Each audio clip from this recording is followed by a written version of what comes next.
All right, friends, I'm here today with Ashris. Tamil Nadu is very different from. So, on that part, I'm kind of curious. But yeah, that is how childhood was. It was confusing. How did you get so much courage? I think that's a big confidence booster. I'm very excited for this episode. All that was very traumatic. Like, people saying, like, All right. Hello, everyone. I'm Atal today with my friend Ashris. Ashris, how are you today? I'm great, Arul. How are you? Doing great. So, tell me, how did Ashris ended up becoming such a self-expressive person? I think it was just a result of wanting to piece together a coherent story to who am I and find an answer in all this mess of life. So, tell me, you started Indian Pixel, which has like 500 K subscribers. What's like the success 570. story? 570K subscribers. What's like your favorite story from that, which you are like, this is my success? Probably has to be when the Prime Minister reposted one of the posts that I have made on data sonification. That was surreal. What have you got as like a feedback on your work from the west side of the world from like, let's say, top leaders like Elon Musk and Paul G and a lot of people who are respected in the startup community? Probably that this is the right time and I'm the right person to make things that the world wants but doesn't know how to make it yet. So, yeah. Did anyone like Elon Musk or anyone replied to anything you have done in the past? Sadly, not, but a couple of union ministers had messaged saying like they would love for me to work with them or their states and work closely. So that was fun. Very cool. So, a lot of people go through all this imposter and all. How did you break out of this imposter? I guess like I subscribe to fake it till you make it, believe in a story, be deluded about it, and believe that you can change the world. And first, people will laugh, and eventually, once you attain it, they will be there to congratulate you. So just trust yourself. And do you make enough money from your YouTube channel to actually keep it running? I don't know if it can be considered high, but I make around. Well, we will get to know more about it. Thank you so much, Ashris, for being here. We recorded a great story of his story from the early days to now, actually, as a leader from India, talking about India in pixels, telling the story about the whole India and creating empowerment for different communities across the country. You can be a Bengali, you can be a Telugu, but what Ashris brings is like who you are as an individual, your culture, your belong in, how you can be empowered about that and share your message with the world and be falling in love with yourself, your self love, so that you can be authentically yourself in the world. So that's what Ashish shares. Check out our episode. Let us know how you like it. And thank you so much for being a listener of this.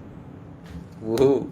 This is our season 2 of doing this. I'm equally excited. We'll do this again. What's up, everyone? Very good to connect with everyone. So I'm here today with Ashres. I know him from like college days, and he's one of those people who is just uniquely creative. Like a lot of people you meet in your life, and at IIT you meet like some of the smartest people, and you see like someone who's like just writing his writing their own story.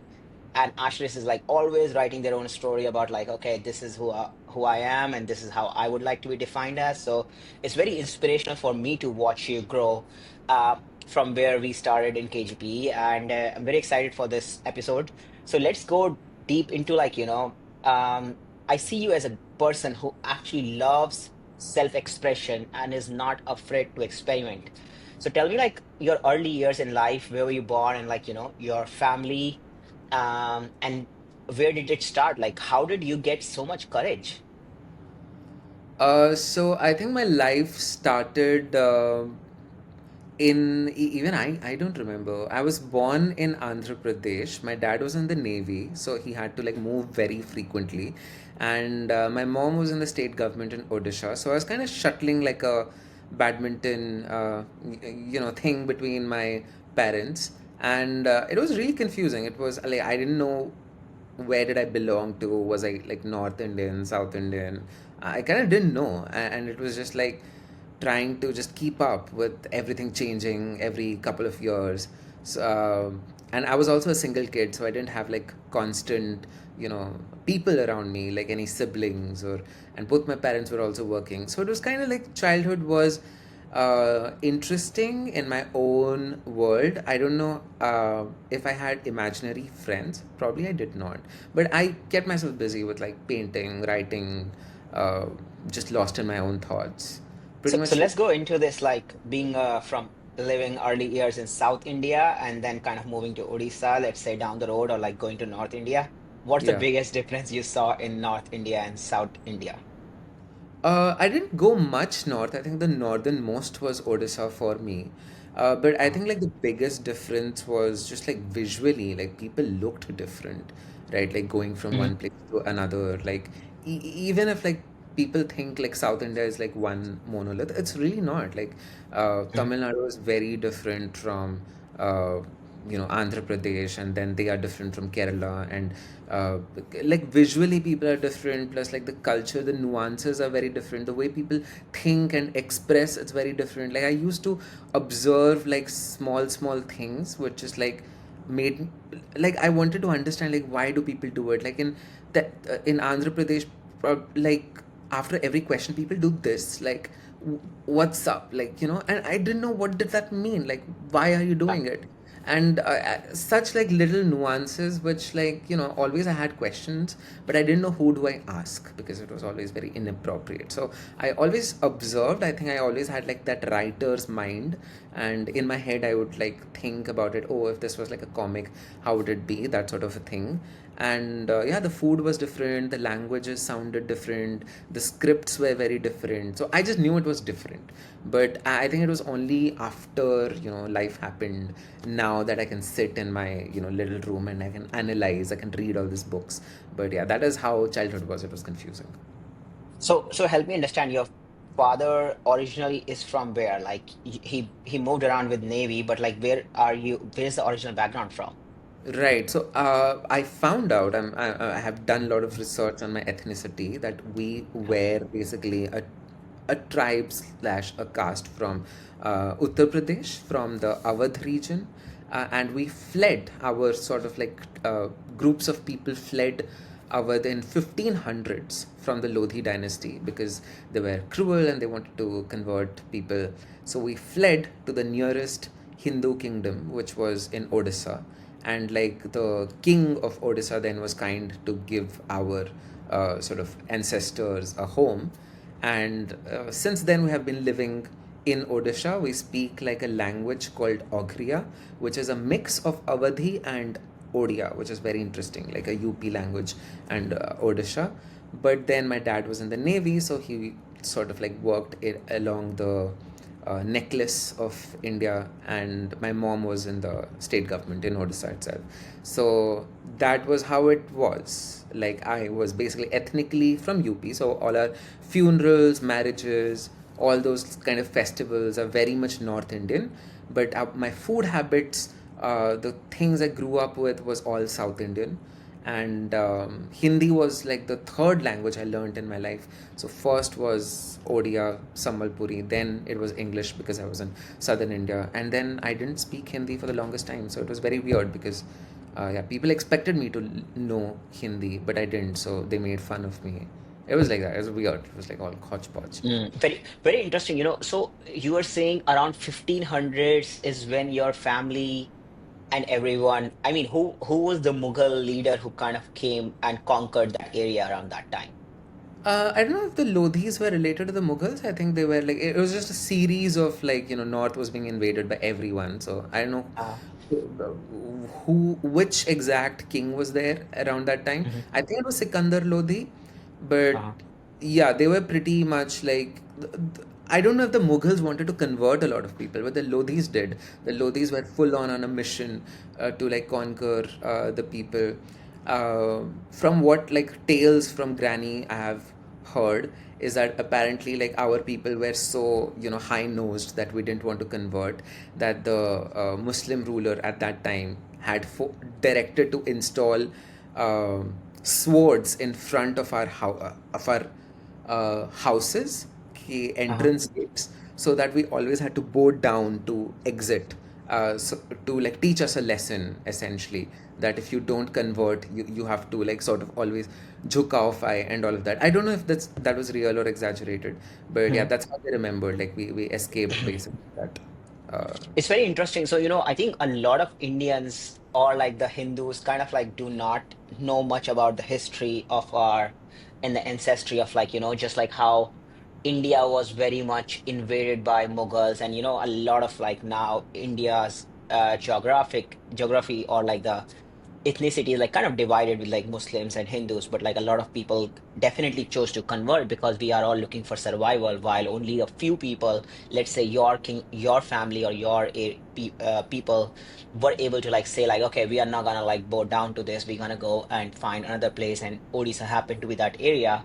Like what do you see, like what really, like where even before that, if we go from 1500s or in the past, like since you are like such a reader and you understand these things, I was like curious, like where, what do you think is like the root where Hinduism started then? Oh wow. I mean, like, it happens to be like my next video is about this, but I could give you like a little sneak peek. Um, so Hinduism, as it's called, like Sanatan Dharma, like it's always been going in some form. There is some truth to it. I mean, it's obviously like a regard that people have, like it has always existed. There is some truth to it, meaning like this innate nature in humans to worship something that helps them in nature is innate. And like, Hinduism is a pagan religion, and there have been pagan religions everywhere. Like humans, anywhere people have lived in South America or like Africa, people have this tendency to sort of bow down to the thunder when it happens. That's such a majestic force that you just are like, I don't know what is happening. Please be kind to me. Don't kill me. When sun comes and like it scorches the land. So I think Hinduism originated essentially as a pagan religion. Uh, Now the location is where exactly did it originate is something very controversial. A lot of Hindus today, Indians, believe that it was Indus Valley civilization. That is where like the birthplace of Hinduism was. In many ways, it was. That is true. Like Shiva has been worshipped since 6000 BC in the Indus Valley, but Hinduism basically is a fusion of two cultures, like the Dravidian culture, which worshipped sort of idols and murtis from clay tablets of the Indus Valley. But the other half of Hinduism is basically a non idol worshipping, fire worshipping culture, which was more nature loving. It was it was more to do with yajnas. It was more to do with mantra chanting, and it was little more warrior like in its approach, while the Dravidian cultures were little peace loving and like very shanti priya. So it is a sort of fusion of these two cultures. And essentially it's this Arya culture, which is like a fire culture, and like this Dravidian culture, which is like a earthy culture. It's their mixture that makes our beautiful religion, and which is why I think it is a religion that can be very, very ferocious and very, very powerful and warrior like. But at the same time, there's another extreme where like it becomes almost like a monk. It has like it's this very peace in its nature. And like Hindus have this ability to sort of go along the spectrum, which is very beautiful.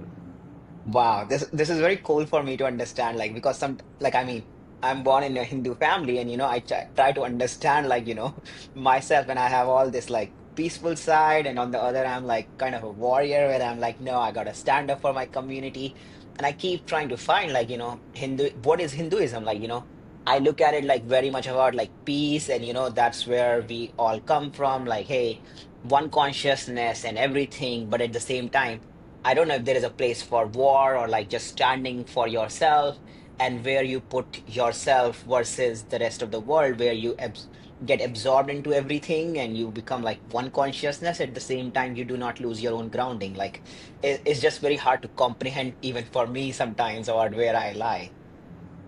Yeah, that's the nature of this land, I would say. I mean, like Hinduism has Uh-huh. existed outside of India. It came essentially, the modern research on genetics and linguistics says that it was in the Pontic steppes between the Black Sea and the Caspian Sea, which is where it originated. And Iranians, in fact, were also following an earlier version of Hinduism, the Arya culture, which eventually got prophetized and became the Zoroastrians. Well, I mean, like, but it didn't really survive. I mean, they got converted to Islam pretty much after the Arab conquest happened. So it didn't thrive there, but like, there's something about this land mass of India that it's just is so beautiful. Like, whoever comes in, it just absorbs it into itself and it transforms it into something else. And whoever has come to this land, the Greeks have come, the Scythians have come, the Mughals have come, the Huns have come, the Dravidians have come. It has just absorbed everything, and that's the beauty of this landmass, I would say, more than Hinduism. So I think Hinduism should be grateful to this landmass of India, where it still survives and it exists and it flourishes, and not just Hinduism, but probably every religion of earth has a place in the landmass we call India, from the Jews to the Parsis to the Muslims, Christians, every faith, from even the Syriac Christians. Like, Christians were here in Kerala even before they reached some parts of Europe. So it's just that beauty of this country. Wow. But cool. So, onto this question, like, let's look at like one of these religions that actually came to India, like let's say the Mughals, and we're talking about like the whole thing about conversion and all, and it happened for a long time from like let's say 1500s to 2000s, right? Not 2000, maybe like 1900s, I guess. So now, I mean, a lot of these things came to India. They tried to at scale through power they tried to convert, but they were not able to win in some forms. Like, what do you feel like is real strength here, where people, okay, you say maybe like is the warrior side that comes out, that hey, I am also existing and this is what I like as a way of living, and I'm not ready to just like be, just like be grounded in this force that stood around for this long. Like, what do you think like happened even when so many powerful forces came to India, but none of them could just like through force change the entire dynamic here. I think they could change the dynamic in many ways. I mean, like, India is now half the size that it was at one point. Like, we have three nations from one, I think four, including Afghanistan. So, in many ways, Islam was able to, take a lot of people in its roots. And I mean, while we assume, and it is also true, that Islam used a lot of force, but there was a lot of instances where people embraced Islam for whatever reasons. And I'm trying to read more about Islam as well. But like, speaking about Hinduism, I think one thing even the Muslim scholars agree, that the reason Hinduism still stayed while a lot of religions like Zoroastrianism are at the brink of extinction is because of so much literature that exists in Hinduism. There's just so much literature that you burnt a whole sort of like the main university where like all this research existed, and it burnt for like I don't know how many, like 3 days or 4 days, they say it kept on burning for a very long time. And yet there were like these shakhas, of like practices of Hinduism that existed, which kept this tradition alive through passing that knowledge from one generation to another. People hid this literature in under wells, under their idols, under their beds, in secret instances. And I think there is something so pure about. Uh, I think like the Indian people, the average Indian person, that they are so faithful to their culture and their tradition, that they just keep on following what their ancestors were following. And even in the most illiterate person in India, there is this diffused sense of spirituality, which I think comes from like this efforts of like lots of civilizations to make all this esoteric knowledge easy to understand. That I think like people have this invisible thread to that culture. And another reason is there's just so many of us. You just like it's just so many of us that it's very difficult to conquer or convert all of them. And there's so much of diversity that one solution never works for everyone. Like if you try to convert the Telugus, the Kannadigas won't convert. The Marathis are a whole different bunch, and within that there is like fractals and fractals of differences from one village to another. So I think it's just this mosaic nature of uh, of India. I think like the overused phrase is the multimodal distribution of India that I think keeps it very dynamic. And do you like, based on, since you are like my teacher of history here, I think just like understanding about all these different demographics, like, and if like, did you feel like, because in the literature that you have learned about each of them, do you feel like some of them were more vulnerable to conversion by others versus not? Or what have you found about that? Yeah, so I mean, it's difficult to like generalize for sure because I think the conversions weren't just like happening in one way. Somewhere there was force used, somewhere people willingly were so enchanted by philosophy like Sufism that people converted on their own. Um, Hinduism actually faced a lot of competition, not originally from Islam, but Jainism and Buddhism. Like Jainism and Buddhism did not originate as parallels to Hinduism, as people generally think. They were originating in opposition to a lot of Brahminical faiths, and there was a need for those religions which sort of said that we wouldn't discriminate people on the basis of like skin color or like different castes and all of it. And so I think there has always been like a to and fro motion. People have uh, always had a spirit of like questioning whichever religion or culture has come.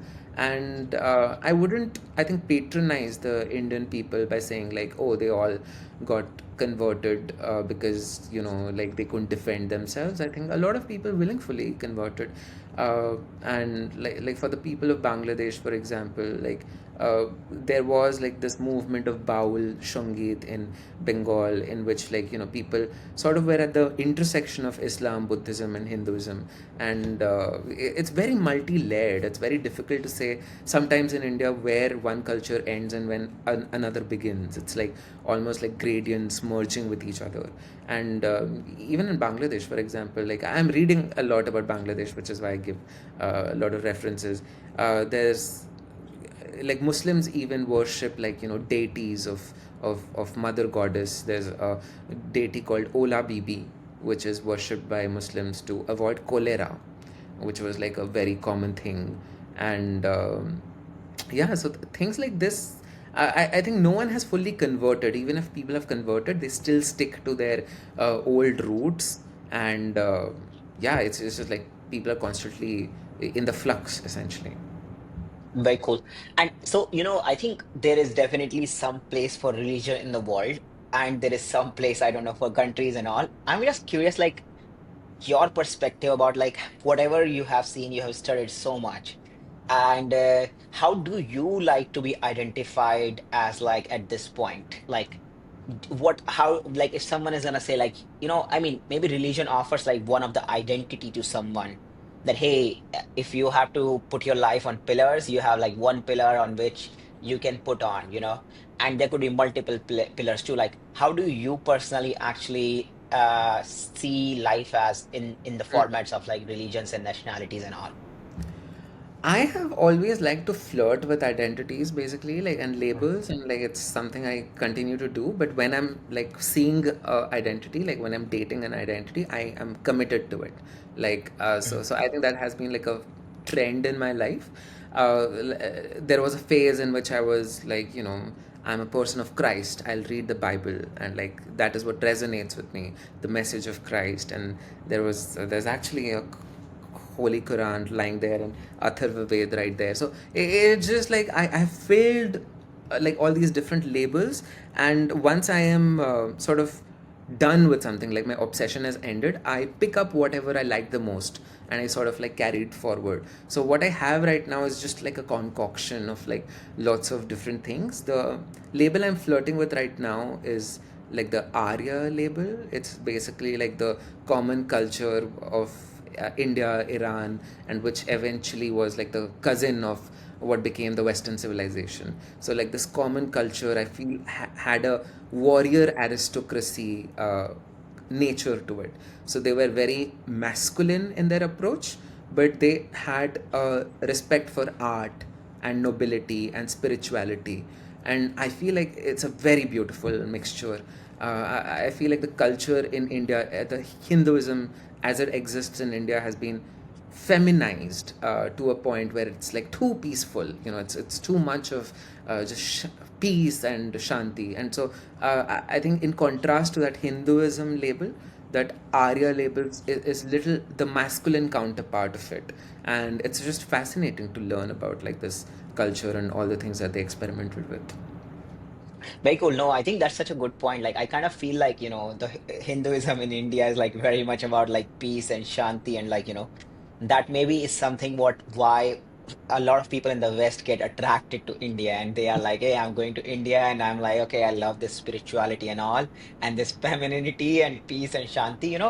So, what do you think about the West side of the world? Do you feel like it's just like a very different approach? Like, how do you look at the West in terms of how religion and all have shaped here, along with capitalism, maybe? So I think West is having its moment. I think it's in every sort of millennium there is one culture that gets to be like the alpha thing, which sort of everyone looks up to, which is the richest, which is the pinnacle. At one point it was India, at one point it was China, at one point it was Persia, and now West has that baton, and I think like it has held it responsibly in many ways. It is doing so much wonders, like all of these things that it is developing, like internet, electricity, AI. All of this is coming from the West. So I mean, like as humanity, we should be grateful to that culture. And like people overplay on like all the bad things that the West has done. Like colonization and all of it, which I think like it should be held responsible for. But I think it's a great civilization, and the way it is able to be like a melting pot for people across the world. Like for example, the only time I could interact with a Pakistani was in the West. Like that's the place where Israeli and a Palestinian could probably sit together and chat over a cup of coffee. So I think that's what the West is doing the best at, is that it's sort of allowing people across different cultures, different time periods to come together. And yeah, and I think it is the scientific spirit that the West has really helped it, sticking to sort of logic, sticking to uh, basically like evidence based uh, approach to life, not being overly emotional with a lot of things, which I feel like sometimes the Eastern cultures gravitate towards. That I feel is the best thing about the West, that it embraces creativity, it embraces sort of people not fitting in, which sometimes in the East, is frowned upon, even mocked. uh, so I think in those ways West is doing really well. But maybe it in some ways like West has always also looked up to the East as its polar opposite, sometimes in matters of like sticking to tradition or like just being closer to the roots. I think in those ways like the West can depend on the East. So I think we are all just fractals of humanity, and we need each other. And rather than who's the best, I think it's just like appreciating the best in everyone. Got it. And I think you touched on a very important point, which is like being a melting pot for generations of people from all around the world. That's what West has done over. And you said logic, so I mean, I probably think you mean like more of the how the Constitution is designed, which is like about able to allow bringing different people, different opinions, different expressions, and allow them to shine, even if it disagrees in a lot of ways, and allow that disagreement. Now, if I think about the India as a country, it does have so much diversity by itself. And even if you see, yes, not like you might not see a Persian or like, let's say, Iranian or like Pakistani living in India at this point to the level of how it happens in America, let's say, right? But at the same time, by itself, India has such unique cultures where like Telugu or like Gujarati can be a leader in India, can come and revolve around states. Now, there is one dimension which is the West, which is like throughout the world, it provides like for every country that opportunity. But India also provides that opportunity for every culture by itself. So it's like maybe like on a niche level, I don't know what is called niche level, India by itself is a melting pot in some form. What do you think about that? Certainly, yeah. I think like India is inspiration to so many cultures. I've met people from Africa. I've met people from Southeast Asia who definitely like find India a lot more relatable than the West. They look up to India in lot many important decisions. Like for example, when India decriminalized homosexuality and removed the Section 377, it sent a ripple across the colonial nations, would sort of look up to India. And I think India is a sort of, there's a invisible line that cuts India in half, and towards the northwest of it, it's more closer to this Middle East, sort of like this desert culture, which is like eating wheat, and it's a little masculinist approach.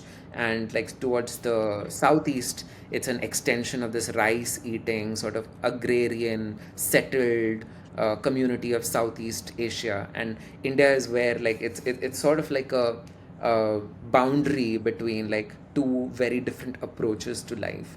And I think because of that, India is like sort of a laboratory of a lot of new things, even a lot of new products.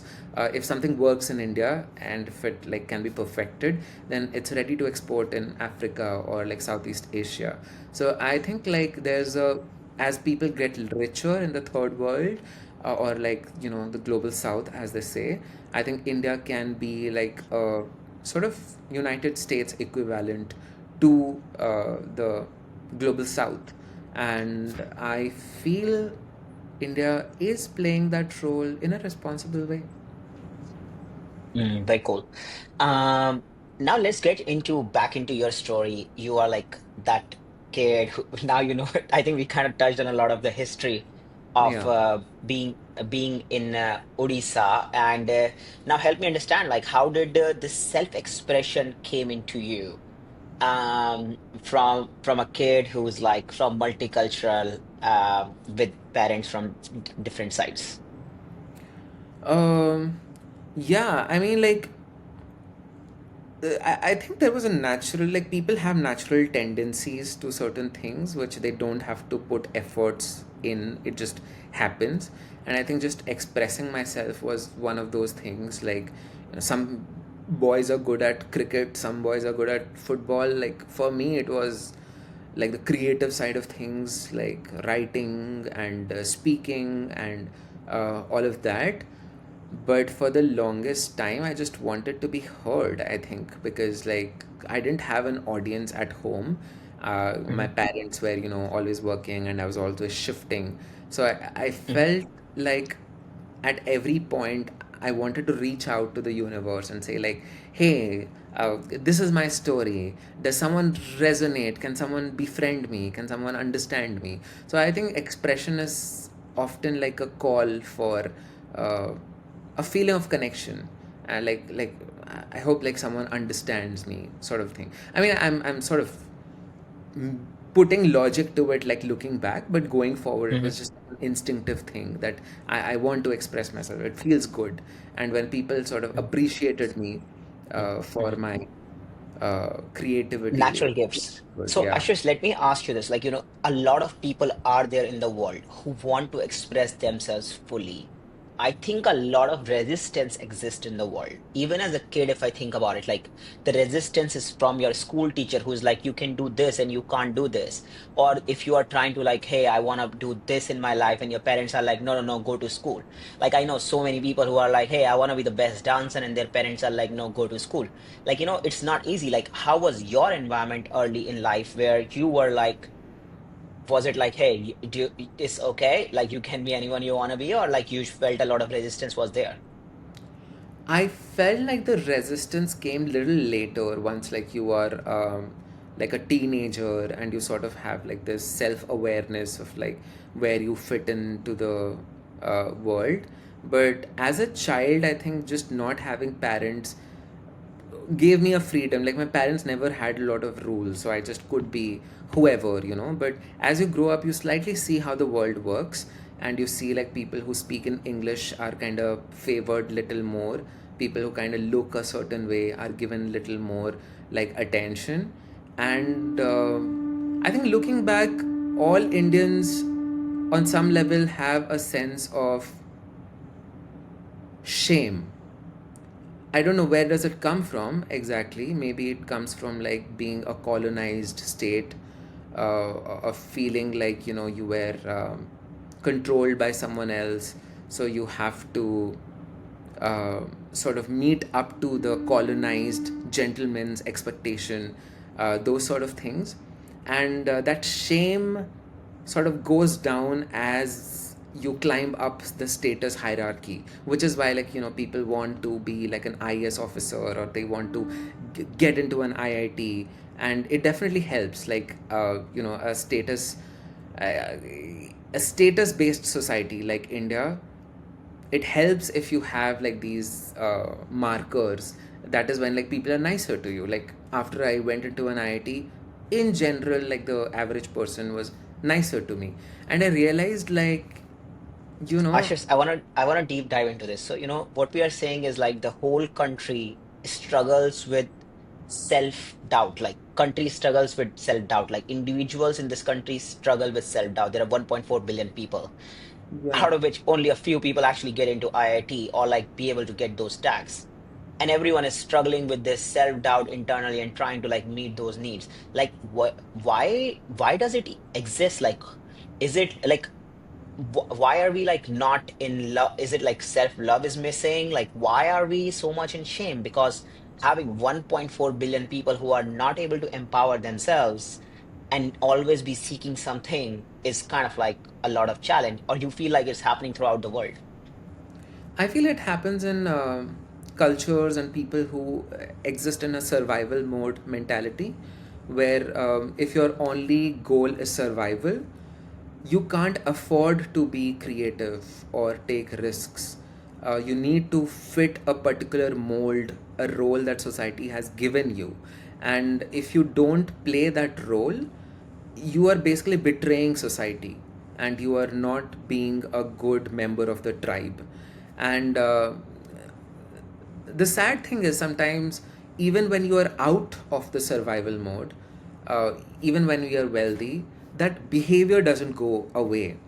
And sometimes we associate being non creative with being disciplined, and we stick to that narrative. Like, we exist in the survival mode uh, because it's considered good in the society. And I feel in a lot of Indian cultures, we have reached that point where anyone who does anything remotely uh, defying, you know, is met with a lot of shame, a lot of you know, public shame. Essentially, I think that is one reason why so many Indians are gravitated towards the West, because, you know, it's a culture that kind of appreciates if people deviate, however, you know, weird it might seem.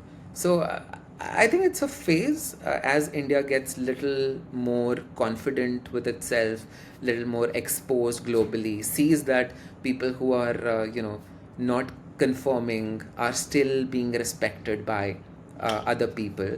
I think it'll ease into it. I mean, I see that happening in my family, uh, and it's happening in small ways, in many ways.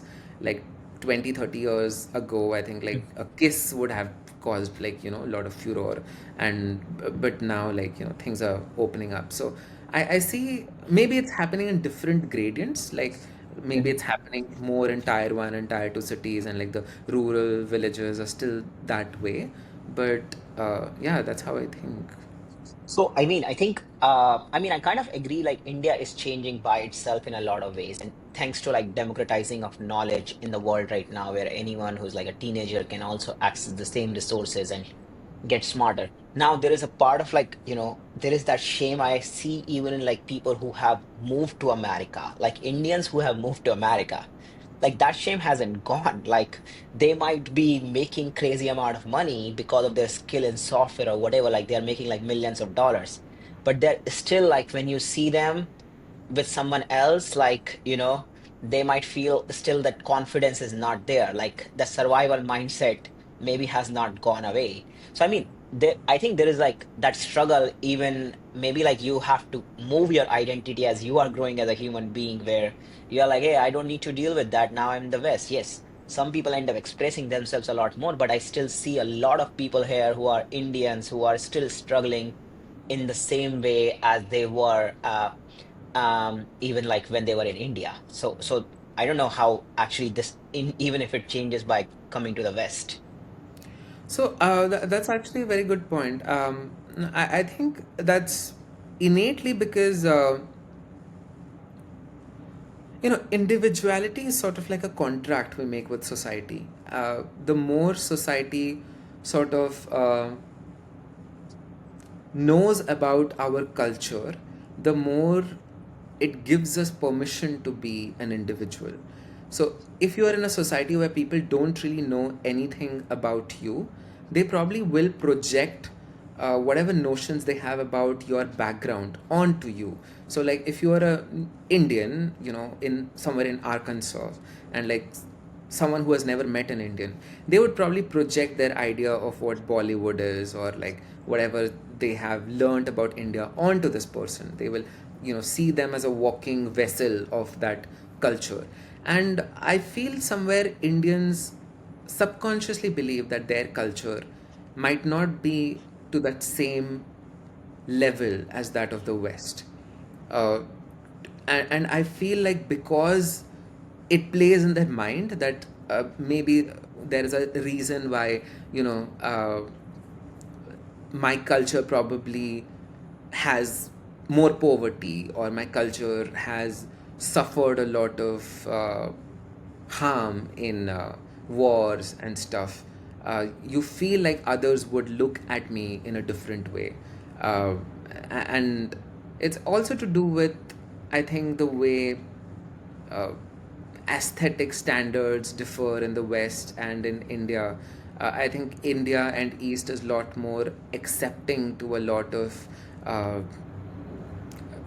like cultural, I would say, like nuances, which makes you closer uh, to just like being a human, right? Like sneezing or coughing, or things like just sneezing loudly. I, in cultures like the West, I think people are expected to have little finesse in a lot of things, and when that culture clash happens, people realize like, oh, my culture is maybe not as polished or sophisticated as some other cultures, and I think that I is think, where like dissonance comes yeah. from. I think one example comes to my mind is like, just like when someone sneezes in the West culture, they say bless you. While in Huh. Indian culture, it's considered like, okay, like as if like something wrong has happened, while sneezing is a part of the lifestyle. It's like it's a human thing. So saying bless you does feel like, oh, I'm getting appreciated as like someone feeling that. Like it's considered okay in the West culture, while in the Indian culture, it might look like, okay, as if something wrong has happened. So maybe Correct. like that could be like I think this is very deep. Like feeling inferior about your culture has a lot of long-term consequences on your own empowerment. Because if you are like not feeling good about your own culture, then you are more likely to always feel inferior in a lot of other areas of your life. And yes, because you can't grow out of your culture, or can you grow out of your culture? 110%. I think like you put it very aptly. I think generational trauma manifests in very weird ways in people. Like, you Hmm. see in India people teaching their kids English as the first language. They don't even bother to teach the regional languages, English and Hindi, because they attach a sense of shame with their regional languages, because they remember they were mocked because when they spoke their regional language, so they don't even bother passing it on. And that is how like cultures die. Cultures don't die because speakers go less. It's like the speakers stop having a sense of ownership over that culture essentially. But it's also the ways culture sort of evolve, that is how they sort of like grow up to be.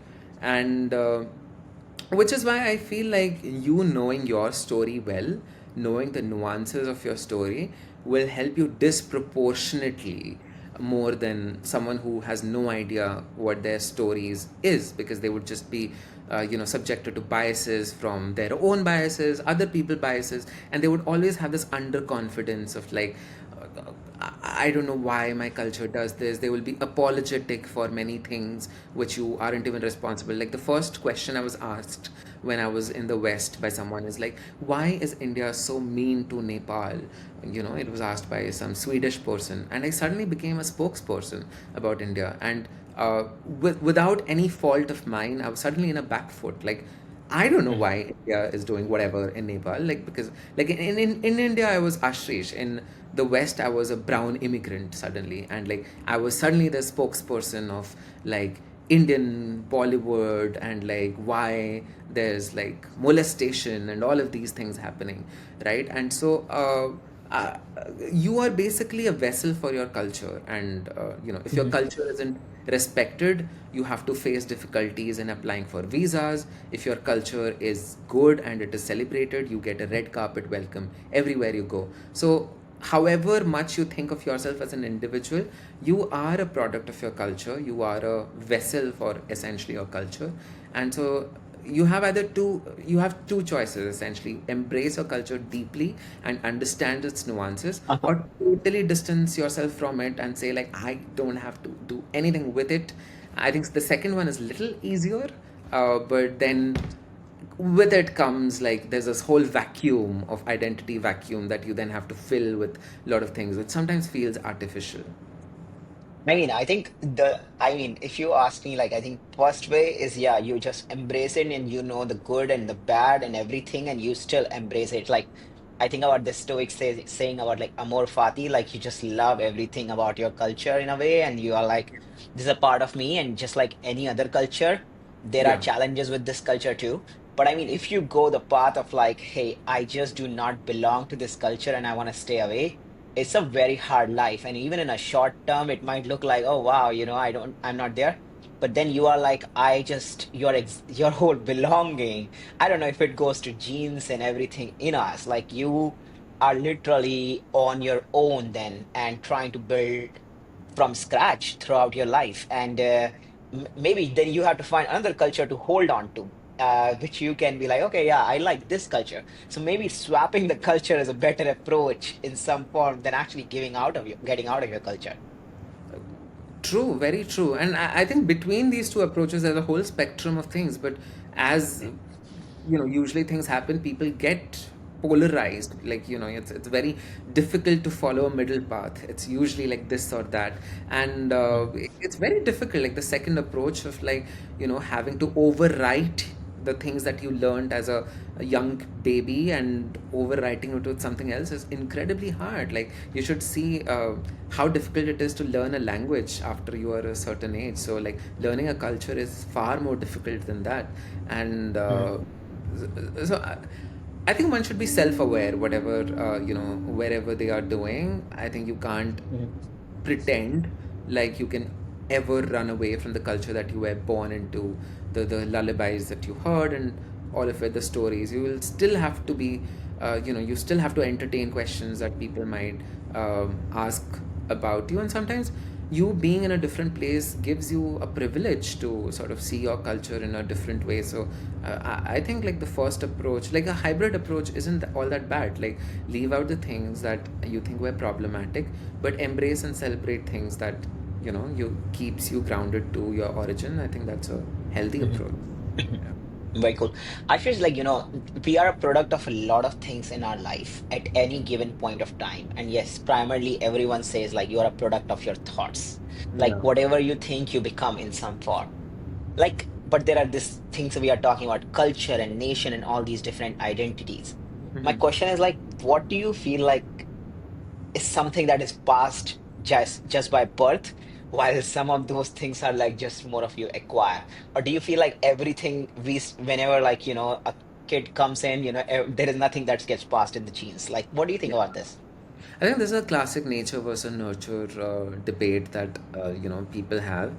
I Mhm. have read somewhere like in terms of like life success, apparently 80% is determined by your genes. The moment like two people meet, uh, apparently the baby's future is decided for 80%. I don't personally, I'm not so much inclined towards it. Like for example, in my own joint family there's such huge differences of like how people have gone on to live in life, and I feel nature plays a disproportionate amount of uh, uh, I mean, influence, but in areas where, in cultures where there are a lot of fixable things, there are things which are dependent on wealth or access to education or like urban versus rural things.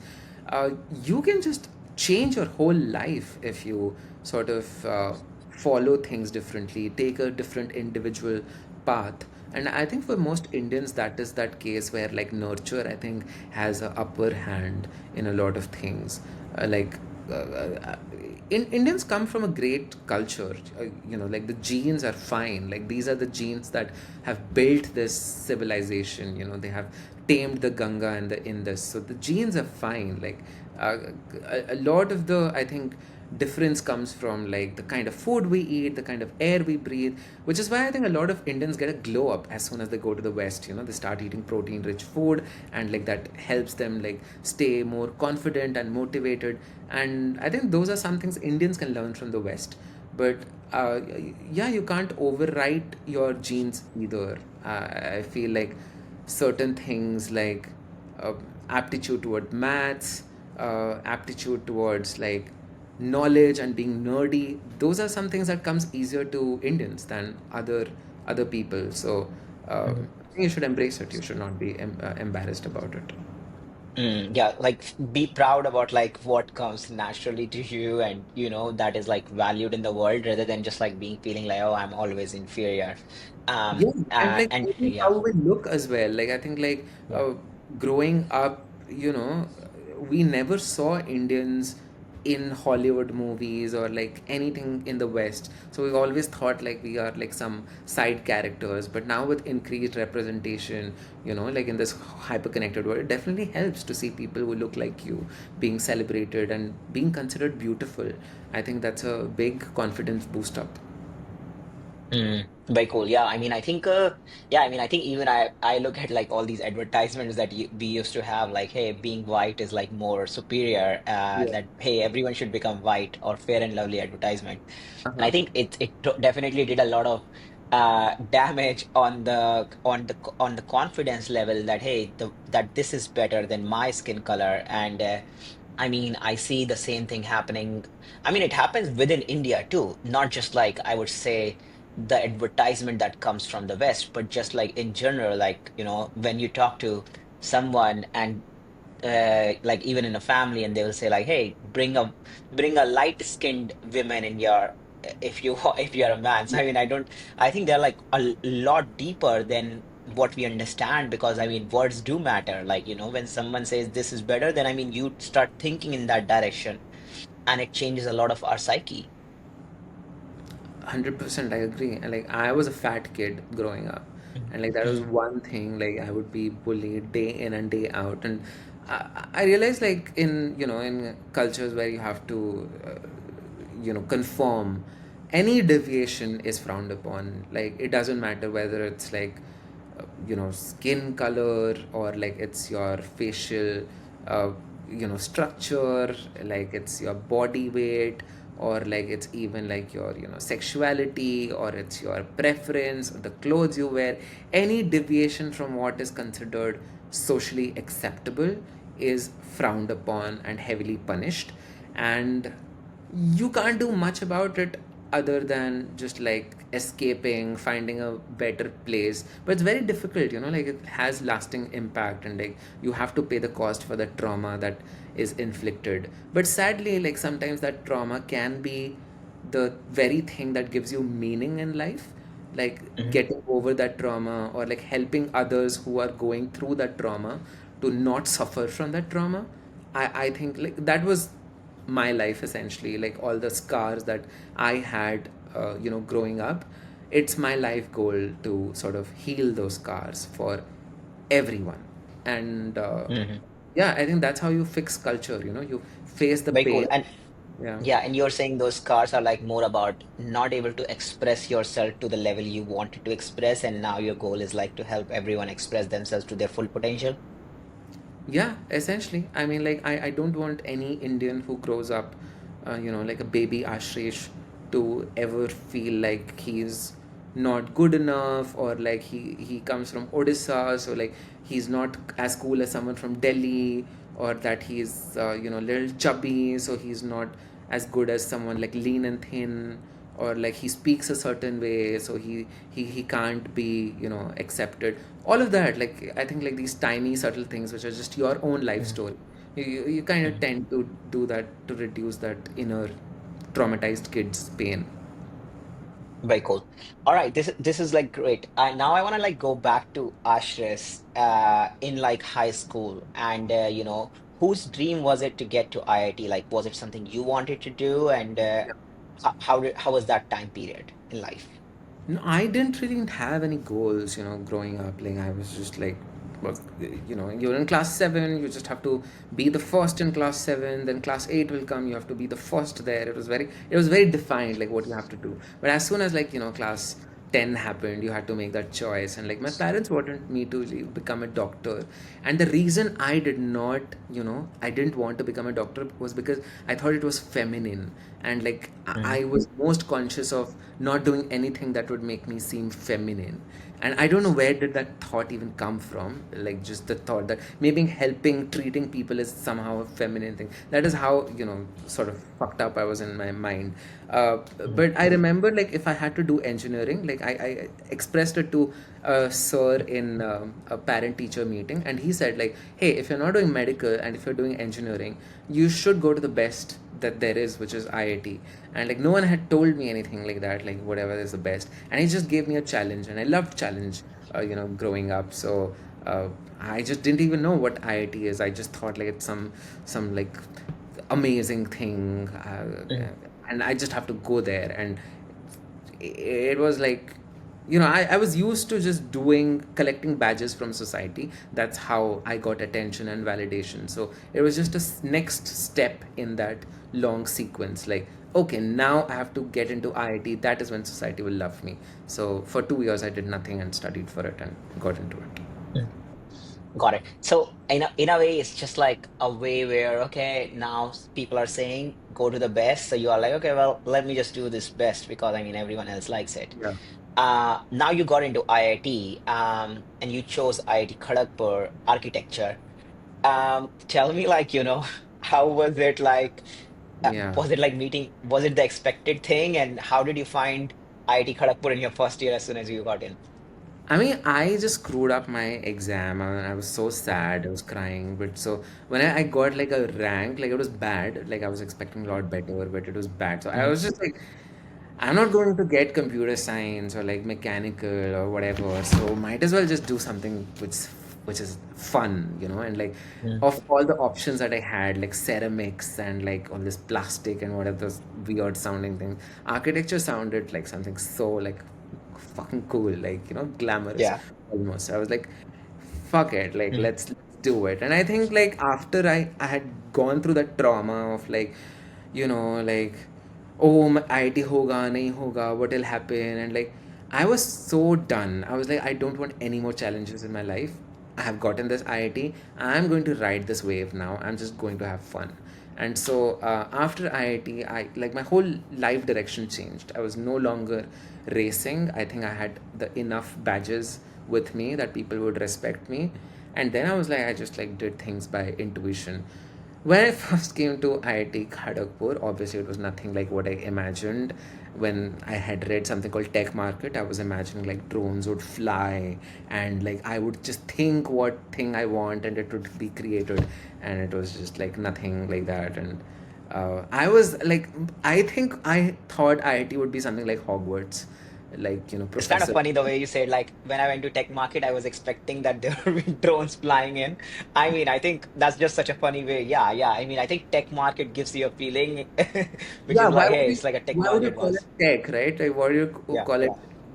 Yeah, things like that. But then I realized like the best part of IIT was like obviously like the people and the I think the age that we were in. Like we were all Uh-huh. clay essentially. We shaped each other, and I think that's a beauty of like it's an island essentially. Like I could go on obviously praising KGP and like the whole system that we had, but yeah, first year like very disappointed, like kahan aa gaye, the same usual. But obviously like by the fifth year you're like, oh my god, those were like the best 5 years of my life.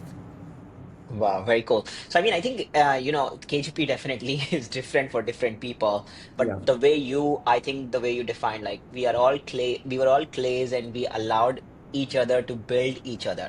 Yeah. And we were able to play with each other and define ourselves in a very different kind of identity.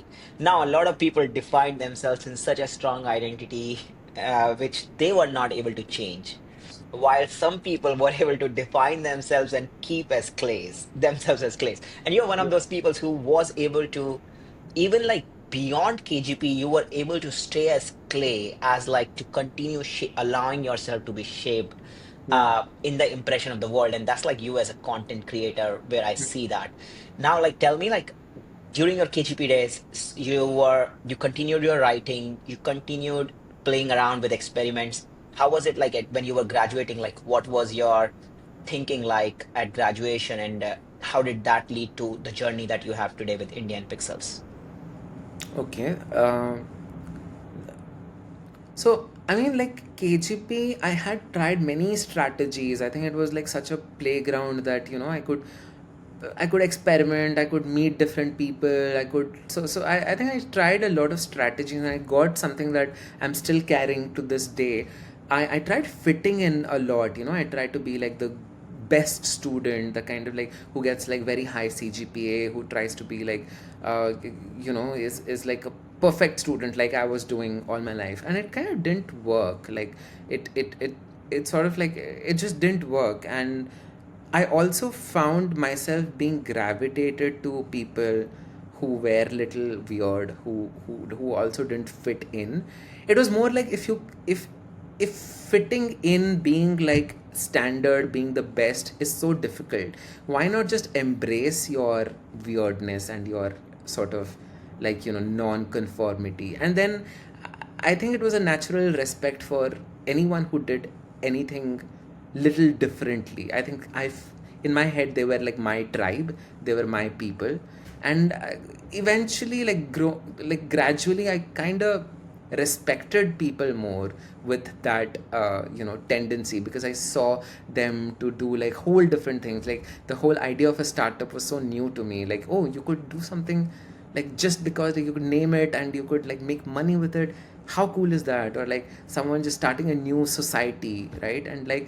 Uh, and then you hear these stories like, oh, just there the chief minister of Delhi used to live. Oh, just there like the CEO of Google used to live. And then you were like, oh, maybe I could be like someone like that. And I think it was less about like what I did differently, and more like the expectations I had from myself just changed. I no longer, expected I will earn a lot. It was more like I will change the world. And I think that difference in mindset made that whole thing shift. Like, it was like, why fit in? Like, why want to fit in so much when you could stand out, right? And like, standing out seemed like so much better. I And mean, so it, this is yeah, yeah, it's like I mean, I'm gonna like, just debate with you on this, because it's super easy to say that I want to change the world and not be driven by money. But it's not easy to, I mean, maybe in India your expenses can be less, and you can survive, but it's not easy to be able to live a life without a lot of wealth, or be able to on this path, which is like continuous self-expression and building and monetizing your self-expression. Like, not everyone is able to do that. yeah, But like, okay, here Ashur is like final year, be like, okay, I'm gonna change the world, not worry about money. What yeah. happened next as soon as you graduated? I got into a company which I think like was paying me decently well, but around that time I had also done like all these internships in my campus, and like they were like, oh, a big part of my KGP life was being embarrassed of being from architecture, like just this thing like I don't code, or like I do work with thermocol and like stuff like that. And I think it was more in my head than anyone else's. People actually looked up to architecture people. It was just like my own I shame. definitely looked up to architecture Yeah, all the it time because I was. was like, these people are like very creative. I'm like, why do these people get to do something so interesting while I never get to do that? So I mean, yeah, architecture was like very much looked up as a department. On a side note, I think that's a metaphor I used right now. Like a lot of nationalities look up to India. Like they actually find India really cool. But it's so much like Yeah. we are ashamed of our own identities, as I was of like architecture, that we think like everyone's judging me. But no, like no one's judging you. People probably think Yeah, what no. you're doing is pretty I cool. mean, I meet so many people here in the West, and they are like, "Hey, I'm building a house in Shimla and want to move to India." People are actually living in India in like Himachal, and I'm like, "Wow, it just connects me to where I'm like, okay."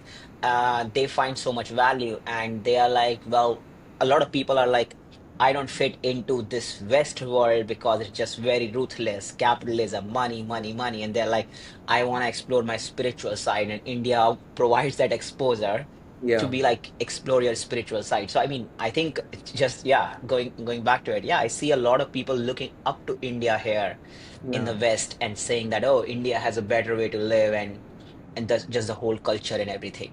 Uh-huh.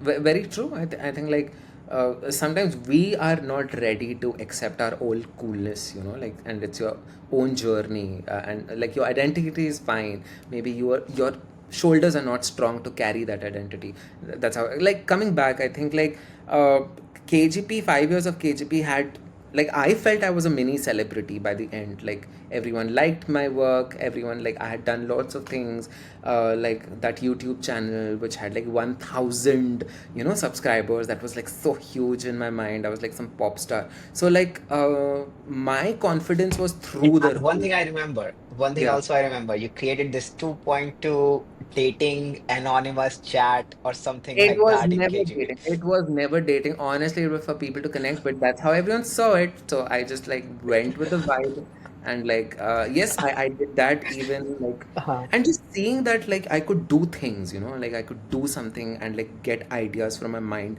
out there, and people not only like accepted it, but they appreciated me, gave me like, wow, I just have to do this in the world.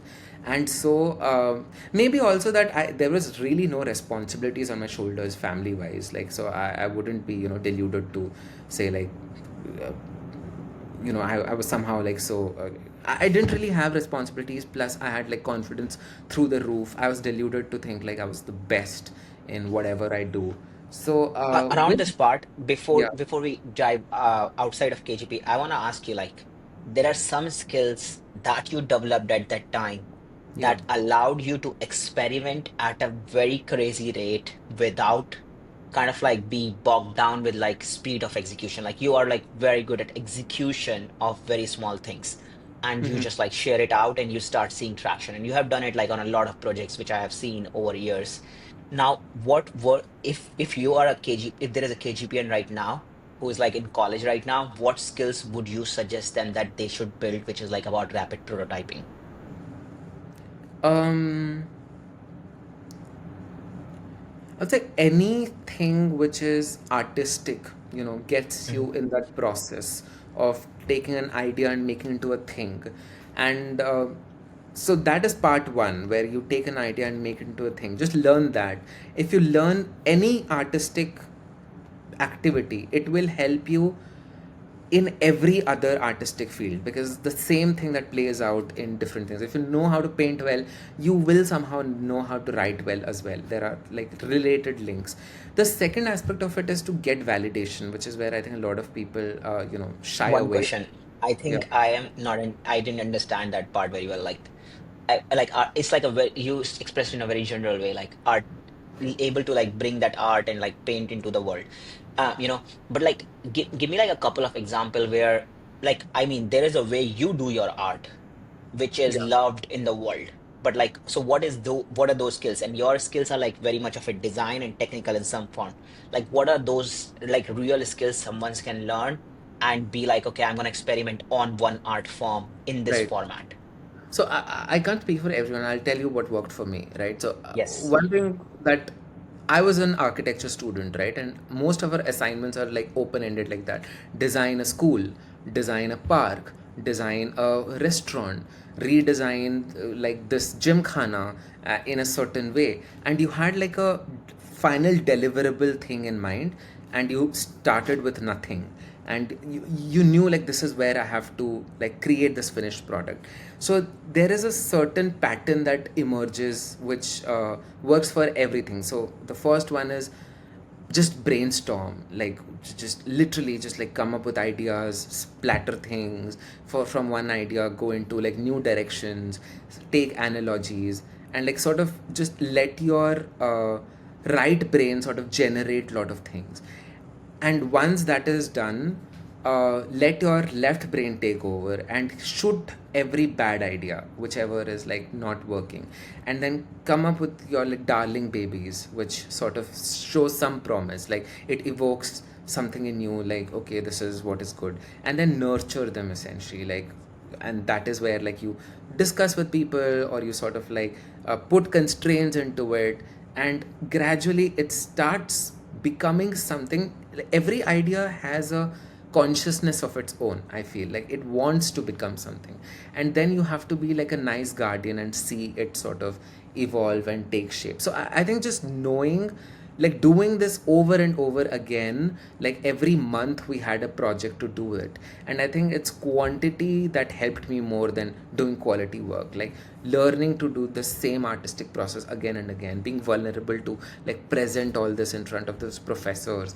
I think gave me a mental model of how do I take anything and convert into like a finished thing, right? Like before IIT I didn't really have like lot of creative things, like I could write and stuff, but I never like played with colors and like stuff like that. But I noticed like after architecture I was getting good at things like even thermocol design, like cutting and designing, or something like even anything like graphic design or website designing. All those things were like analogous, like what I would do for a house design, I just had to convert certain language changes, and that worked for web design as well.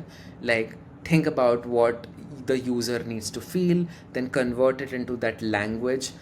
There it was for the house, now it is for a website. And like there it was for like how would the circulation space be, here it would be how the navigation would be. So art basically is like communication, and as we have Marathi, Bengali, etc., painting, writing are just like different languages in which art is communicated, and if you speak one you can get hold of another. Is that uh, Yeah, I know. I think thanks for sharing all this. Like, I think now let's go. You are also a very much of a solo creator. Like, you have yeah. skills, technical skills, which I don't think a lot of people from architecture had at that time. So how did you pick, like, you are not just like a designer who can think about like these buildings, you were able to bring them into software, or sometimes you were like, let's say this 2.2 as a software, Yeah. it was a software. What are the skills you developed in that? Right. So I think like coding was just magical. I had the intuition that this is going to change the world. This is literally magic. Like you can write something and like now it's a thing that someone in France or Antarctica can even use. And architecture required like 100 people to work together, right? Like you have an idea and someone would place the brick, someone would lay the cement. But like for a website it was just like you and a machine, and like you could just do it. So like coding was just so much powerful that I was like, I want to use this power, I want to like make my ideas work for me. And then I just saw like take an idea and just try to build it yourself, and like you will fail. I didn't even know what was like a front end or like a back end, but I discovered like okay, now I have like uh, some visual thing like a HTML, CSS I learned. Now, how do I save this so that someone can, if they come to this website, they will find that same thing again? Then I like, oh, there's something called database. Um, then I learned about database. So I think it was never like, I was never fascinated by technology. I was fascinated by what I could do with that technology. Like, I was never interested in making a hammer. I was interested in using that hammer. So I was never married to like a technology. I never identified as a front end or a back end person. I just was a creator, and like whatever comes, I would learn it. So I think learning how to learn, that was like the Mm-hmm. biggest takeaway. Like uh, Mm-hmm. because like the skills that you can learn now, they will get outdated in 10 years, right? Like whatever I learned in KGP is outdated. You don't have to use it. But knowing that how quickly you can pick up something, uh, that helps disproportionately. And I think the general framework for learning how to learn is just like open 100 tabs, Google something related, click, click, click, click, click, go through every tab, make notes, see what are the common patterns, think of it like physics, like try to see what are the three laws that this field is sort of having, and try to apply it in many directions. So that sort of framework has helped me delve into YouTube, or delve me into like, create website designing, all of that. Yeah.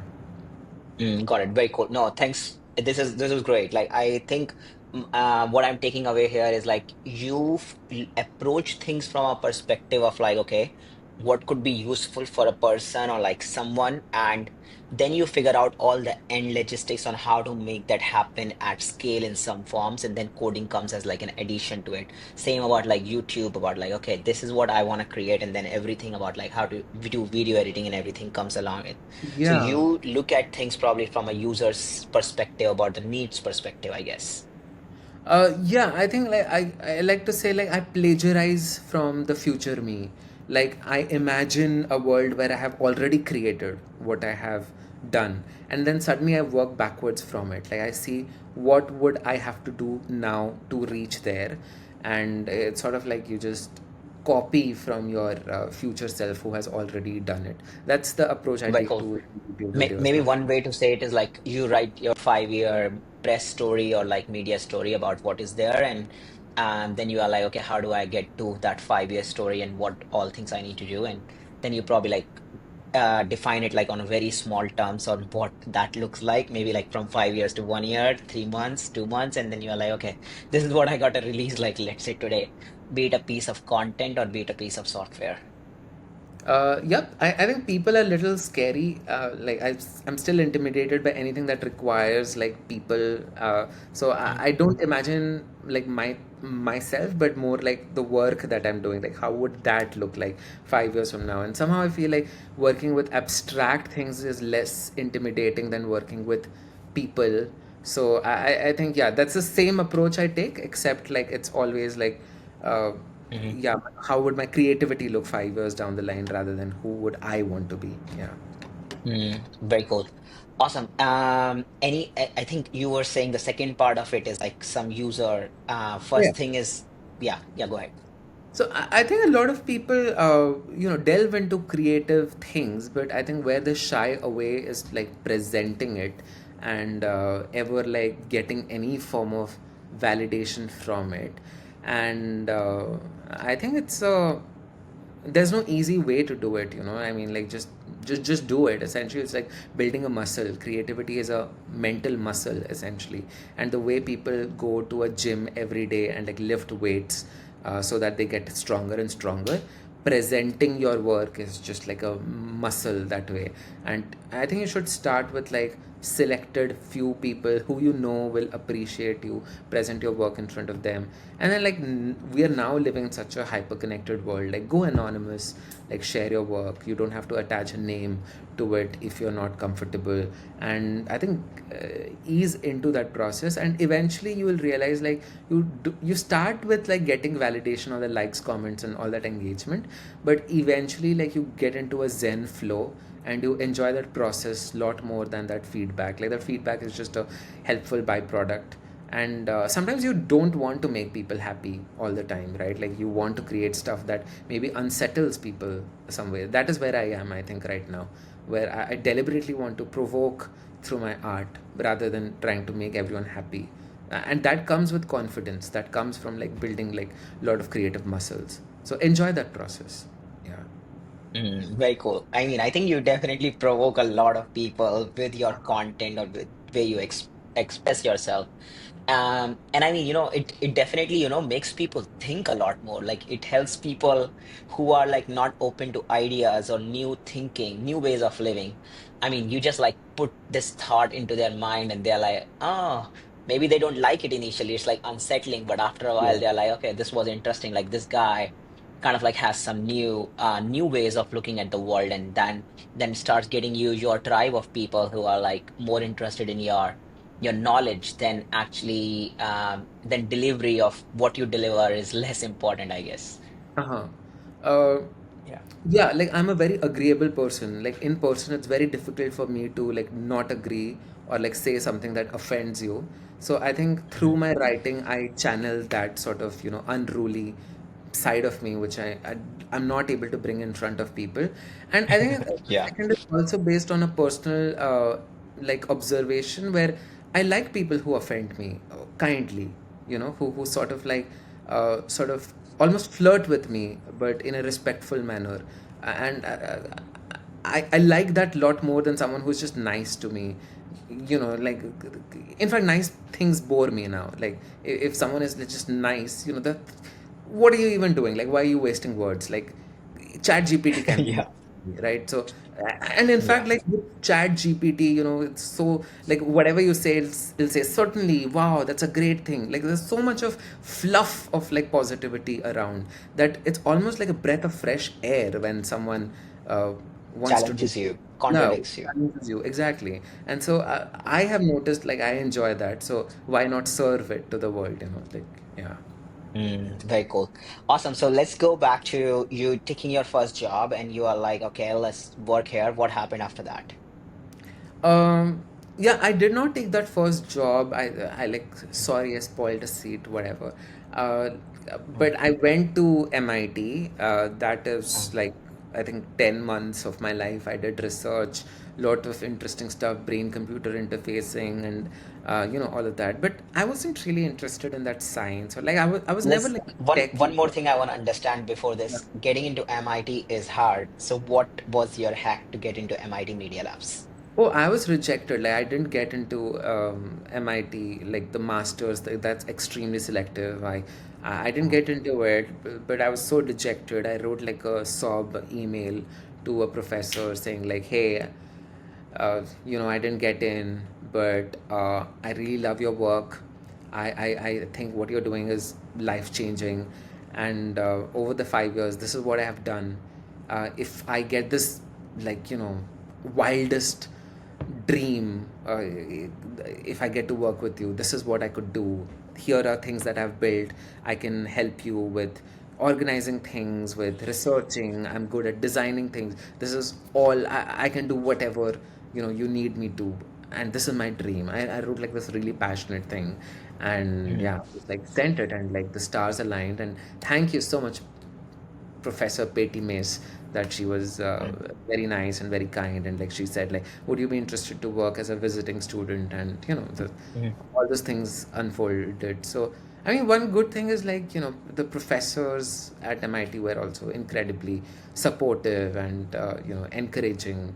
I don't know how it is Mm. now, because now I think like a lot of people apply, but I think if you are genuinely passionate for something, it comes across. Like you can't fake passion. And at that time I was Mhm. genuinely interested, and like also it didn't just happen because of the email. I clearly had put in the work. I had done all the internships. I had the skills that the thing required. So it was a mix of blind faith, desperation, passion, and also hard work.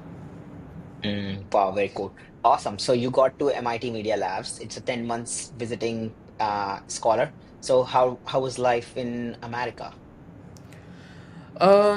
It was I don't know. I think like if it is like my natural tendency to just be disappointed with something after I attain that goal. Like once you attain it, Mhm. just like, whatever, Uh, like, ugh, it's not like, yeah, mm, this is fine, that sort of a thing. I think that has played out in my life always. Like, you get into IIT and you're like, hey, this is not what I expected. So I think it was little, I mean, I was very excited going there, but I was a little disillusioned after like a couple of months.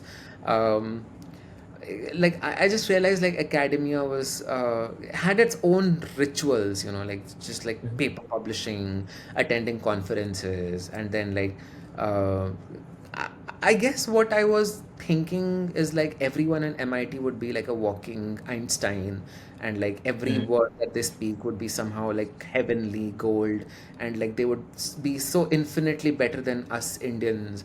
And clearly that didn't happen. They were a lot more similar than us. Like, some folks at yeah. IIT were a lot smarter than some of the folks I met at MIT, to the point Mm, where I said like, seriously, like, so it was reassuring in a lot of weird ways. Like, it reassured me that I was fine. Like, people in India are just fine. They're just as intelligent as people in yeah. USA. And in fact, most of the people I met in MIT were Indians, like, working in the labs and everything. So I was like, Mm, did I go all the way here to sort of like rediscover another uh, IIT sort of experience? But I mean, what I'm incredibly grateful to America and MIT is like, it's just that reassurance that I'm enough, that yeah. It's just like close the loop that okay, there is nothing better than this. I have seen it, and to it itself, like to yourself, that yes, okay, well, I think I'm good enough. Yeah, that Yeah, reassurance that. exactly. That reassurance, like, you're good enough, like you speak fine, you look fine, you know enough, and I think the spirit I took from America was like this optimism, like this. Mhm, Everyone is so optimistic. Like, if someone says something so stupid, like, I will build a startup which will, like, be listed in, like, in India, someone would say like, "Are you mad?" Like, or someone mhm, would say like, something like that, But in mhm. US, people would be like, "Yeah, dude, that's great. Like, you should do it." And to Yeah. the point, it seemed like madness to me. Like, but it was also very endearing. Like, it was. I think it's a byproduct of like an affluent society which could take a lot of risks. It was the byproduct of a more open society, a more creative society. And I thought, like, you know what, I want India to be like even 1/16th of what this is. And like, Mm, rather than being like a side character in this story, I want to be a hero back home. And so, mm. yeah, I think that's the reason why It's very Chalo. interesting. I think the way you said is like some you say a random idea and someone says, wow, this is incredible. It's just like, it adds to the power of the words. Like Mm-hmm. you say it a word and someone else just adds to that word. So it's like, from an energy perspective, it just adds more to that energy that you were trying to create. And that optimism kind of just helps that energy flow further. Where if someone says, that hey, this is not right, or like just blocks you right there, or like hey, it doesn't even make sense, like Yeah. then you are yourself having doubt over your words, and then it Yeah. leads to more self doubt, I guess, like is how I think I'm taking this. Yeah, very true. And Mhm. I've realized people who love themselves, people who have a Uh-huh. lot of self love, they always spread that around. They always see the best Mhm. in everyone. They always try to Mhm. uplift everyone. And Mhm. I feel like sometimes in India, people go the other way. They're a little pessimistic because deep down, that shame that we talked about still lingers. And that is the thing I learned about US, that you can love yourself, you can be Mhm. confident for, and not because you earned something, not because you have achievement, but that's innate. Like, even if you are a random stranger, there's Mhm. something in you which is likable, like someone smiling at you, that happens so Mhm. often. Like, you walk by somewhere and like people stop for you. So that niceness is something um, which is very precious. And I think like that niceness is something I would want India to learn from the West. Very cool. So after visiting researcher at MIT, you were like, I'm gonna go back and be a hero in India, and you came back. Yeah, I came back. I didn't know what I'll do, but I just like I still had that self confidence that you Bro, I know. mean, I think one thing I'm not understanding, where was your family in all this? Like they were just like, okay, because I think most of the Indians struggle with like their families, their relatives asking like, hey, where does your son work? Do they have even a job? Or like, how did you never felt like that kind of like resistance from anywhere in your family or anywhere? Yeah, surprisingly, that has not been a theme in my life much. Mm, Like my family has somehow not bothered me really. They have just like he'll figure it out, and mm, that's one of the invisible privileges. Like that's a privilege in itself, and I'm yeah. grateful for it. Like I can totally see if like I had like people who brought me down, said like, hey, you have a lot of responsibilities. Maybe I wouldn't be that free. But yeah, anyway, like I came back. I worked for Hindustan Times, a journalism company. They had started something called Data Visualization, Data Journalism Fellowship. It paid 30,000 rupees a month, which to me sounded like whatever, like because I didn't care about Mm, money. But that was when my parents said, like, are you sure you want to do this? Like, you're coming back from US, like, wouldn't you want to work like a good job, like at least which pays like 10 lakhs or 12 lakhs? It is a lesser than, what you were being paid after KGP, that sort of thing. mhm, But somehow I mhm, like didn't even register in my mind. Like I was in some other planet. I was like, I'm still going to change the world, like so I mhm, had that blind confidence. So I worked at this mm. journalism place, hated it again, and then like I was staying in Delhi, got robbed, like a lot of different things. Delhi is not for beginners for sure. And yeah, that is Mhm. when like I joined. Delhi is not for Delhi beginners. is definitely not for beginners. But I What, love what Delhi. really I happened? love Tell me about Delhi it. so much. Oh, I was there. I got typhoid. As soon as I moved back to home, someone, broke my lock, stole my laptop, stole like all the things that I had, and didn't just steal. Like they like took a knife and they like made things on the blanket and everything. So it was just like, I was too softy. I had just come from. Bro, I would just say like, it's yeah, I mean, I think that's kind of a little more weird. I'm born and brought up in Delhi, so I mean, that is like I think maybe on the extreme end. So it was like maybe yeah, it's like too extreme of what I have experienced in Delhi. But yeah, I mean, getting robbed or like being in a bus where your wallet gets stolen, these things are Yeah. definitely common, yeah. No, but I still, I mean, like Delhi, Delhi has a lot of redeeming things, despite its Uh-huh. pollution and things. I mean, that's a side note, but Yeah.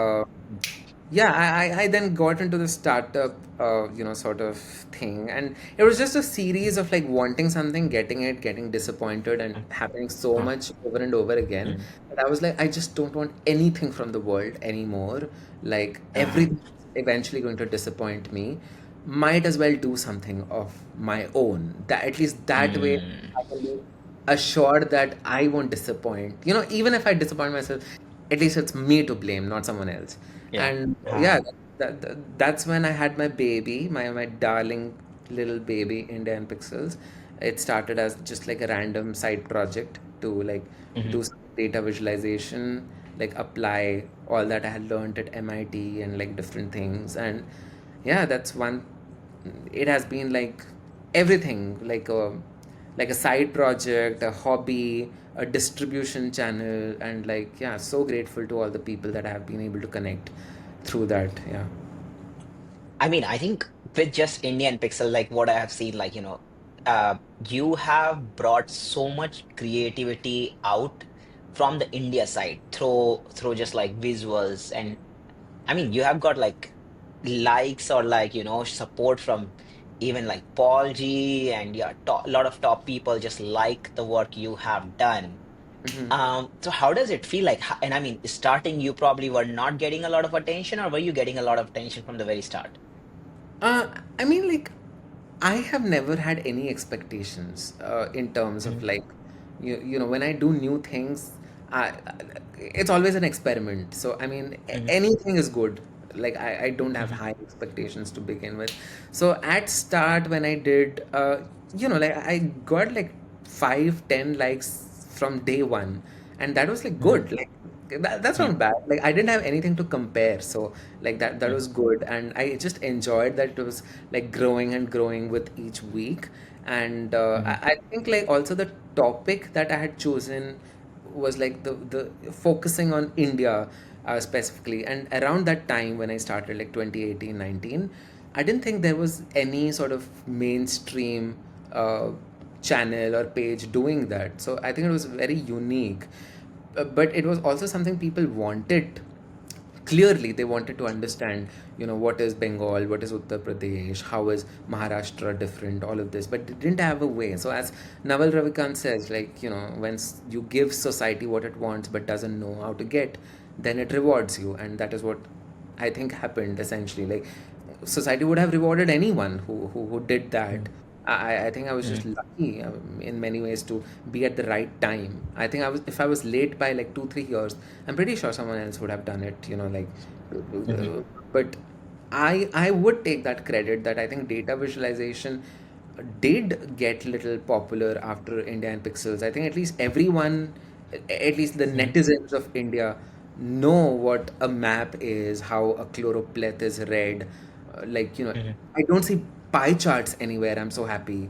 Like, mm, no one makes pie charts anymore. Like, people know mm, how to, do basic things. So I'm very happy that it was a journey and everyone came along with it. That was a fun part. That it didn't mm, happen to impress like some one professor. It was like I was reaching out real people.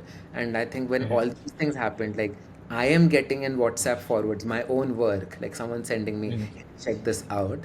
That was when like mm, it was such a magical feeling. Like, wow, mm, like someone liked it because they liked it, not because they liked me. It's like my work speaks for itself, sort of a thing, and I think that was very reassuring. I mean, like, I abandon mm, projects like that. Like I start, and in 1 week I'm done with it. I leave it. But I think the fact that I'm doing Indian Pixels for 5 years, that's the longest. I've not been in a relationship for 5 years in my life. So I've not lived in a place for 5 years. mm, So I think it's uh, a big deal for me. And yeah.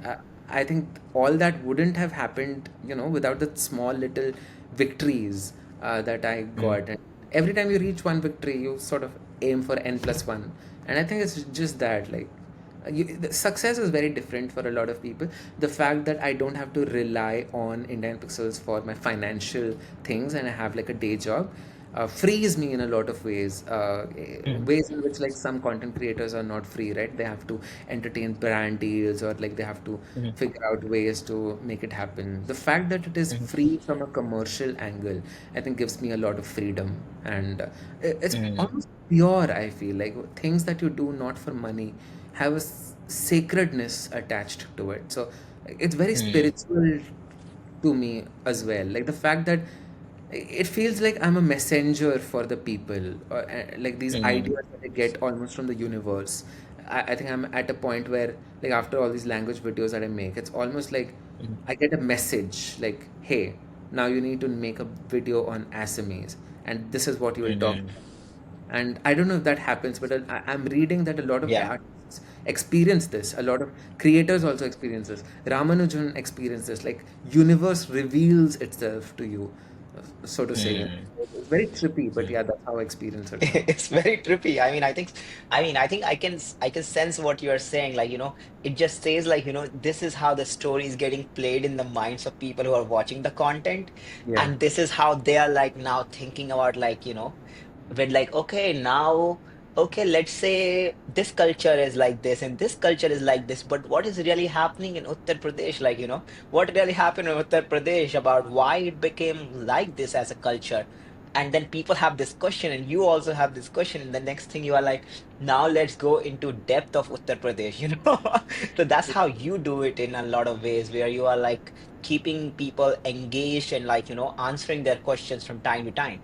And I think you just like keep exploring your own curiosity in that way, and people are like, yeah, this is what I was looking for in a big way. Mm-hmm. Yep. I think Yeah. it's I mean, I could break it down into like a lot more things, like why it works, why it doesn't work. Uh-huh. But it just works. It's like a result of a lot of small, small experimentations. Mhm. I think like the look of Indian Pixels is very Western. Like it seems like something like a New York Times would uh, create. Like it's very minimalistic and it's very different from how newspapers generally make. So I think some people like it for that lightweight minimalism. Some people like it because it focuses on India. Some people like it because maybe aesthetically it is good. But a lot of things have to come together to, Mhm. that's Mhm. a good thing about art. Like when it works, you don't know why it works. It just works. So Mhm. I think it should become invisible. But Mhm. yeah, maybe you don't reach at it directly. There's no algorithmic way to define creativity. That's a fun part. Like you have to discover it on your own. And then Mhm. I think you have to be delusional in your own way. Like I think all Mhm. artists, for something to do again and again and again and not get bored with it. I think you need to go on a path that no one knows why you're on, but it has to be Mhm. significant to you. And I think that is all that I'm enjoying right now, walking my own path. Mhm. Yeah. Very cool. And just like tell me like few of the success. Like I think I know a little bit about success of India and Pixel, but like from your perspective, like one, I think there is nothing more beautiful than someone sending a WhatsApp in a random group where you have Yeah. people who you care about, and they sending a message of your Yeah. infographic. Like what are the things which you feel like you call it a success? I mean, I think the most success point would have definitely have to be like the prime minister retweeting like my data sonification project, which in which I basically converted UPI data of India to musical notes and created like a music from it. And it's so funny Mhm. because like that was just like a project I did because I was bored. Like I was bored of making maps and I was like, fuck it, let's do something different. Maybe people Uh-huh. won't understand what data sonification is. I had just like discovered that term like a week before and I was like, heck, like just do it. And like Uh-huh. funnily enough, it coincided with my birthday. It coincided with the 4-year anniversary of UPI being launched and like just Uh-huh. stars aligned and one day I wake up and see uh, you know Prime Minister Narendra Modi has retweeted, and suddenly, like I had like everyone's like that was just so surreal. It's so surreal and so special to be living in a time where someone of his stature could reach. And then like the small things. I think the first one, the first person, Uh-huh. famous person to share any infographic was Sonam Kapoor on a very Uh-huh. unrelated like language map where it was like the second most spoken language in each state, and she shared it for some reason, and I was on Mhm. cloud nine. Like Sonam Kapoor for like shared my work. Everyone in the comments were like, "Oh, come Yeah. on, it's not a big deal. It's not a big deal." But that was to me. And then, like, obviously, like Paul G, Elon Musk reacting to that median household income Mhm. infographic. Then Mhm. some of my work has been shared by like Cancer Awareness Society, like the one I had made where like how much Olympic size swimming pools of pan saliva can different states of India fill. That kind of absurdism, that kind of is something I think is very fresh for a lot of Indians who Yeah. like think but never expected to see it like this. And so yeah, it's Uh-huh. like these small little things. I would count these as success. As Mhm. yeah. I mean, and how many infographics have you created over these 5 years, you know? I have honestly lost count, but I think it has to be over 1,000 right now. And Oh. oh, now Uh-huh. we have a software. Like, so after years of making these maps, I realized there's a pattern to do it, and so I codified it again and like made a product called iipmaps.com. By the way, if anyone listening is interested in like creating maps, Coca-Cola Mhm. is actually working with us. Coca-Cola India uses IIP Maps to create their internal, strategy, visualizations, and uh, so like having that product built and like making it available for anyone to create maps, that I Mhm. think is something I'm super proud of. People have By created the way, their we use it. We created like, recently, since I know you for a while and I know about that product. I think yeah. last month I asked one of my teammate, I was like, let's look at, because I host a lot of events for founders from different countries, and I have this question like, what country you have a citizenship of? Mhm. And I know like people from Brazil, India, US, everywhere coming from. So I was like, let's actually look at this data, what where founders are coming to the US from. Yeah. And we did like a visual of like, okay, like just use your tool, and we were like, okay, let's look at founders from India versus Brazil versus Canada versus US, and we share that insight now. And I think people love just like watching that. So we use your How product. how cool. Yeah. Thank you so much. Yeah, Thank you yeah, so yeah. That's like, I mean, we didn't talk about this as a promotion, but yeah, I think I think your tool is actually very magical. I think it's very valuable for a lot of people to be able to see that information in such an easy to consume way.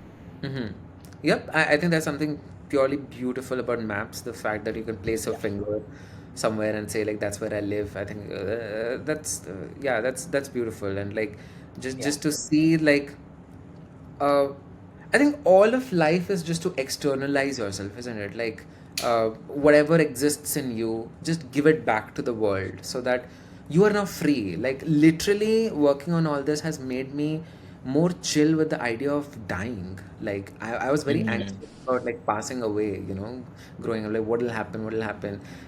mm, In a very weird way, I'm at peace with the fact that mm, so much of like my ideas now lives in the world, that even if I'm gone, that maybe it'll work.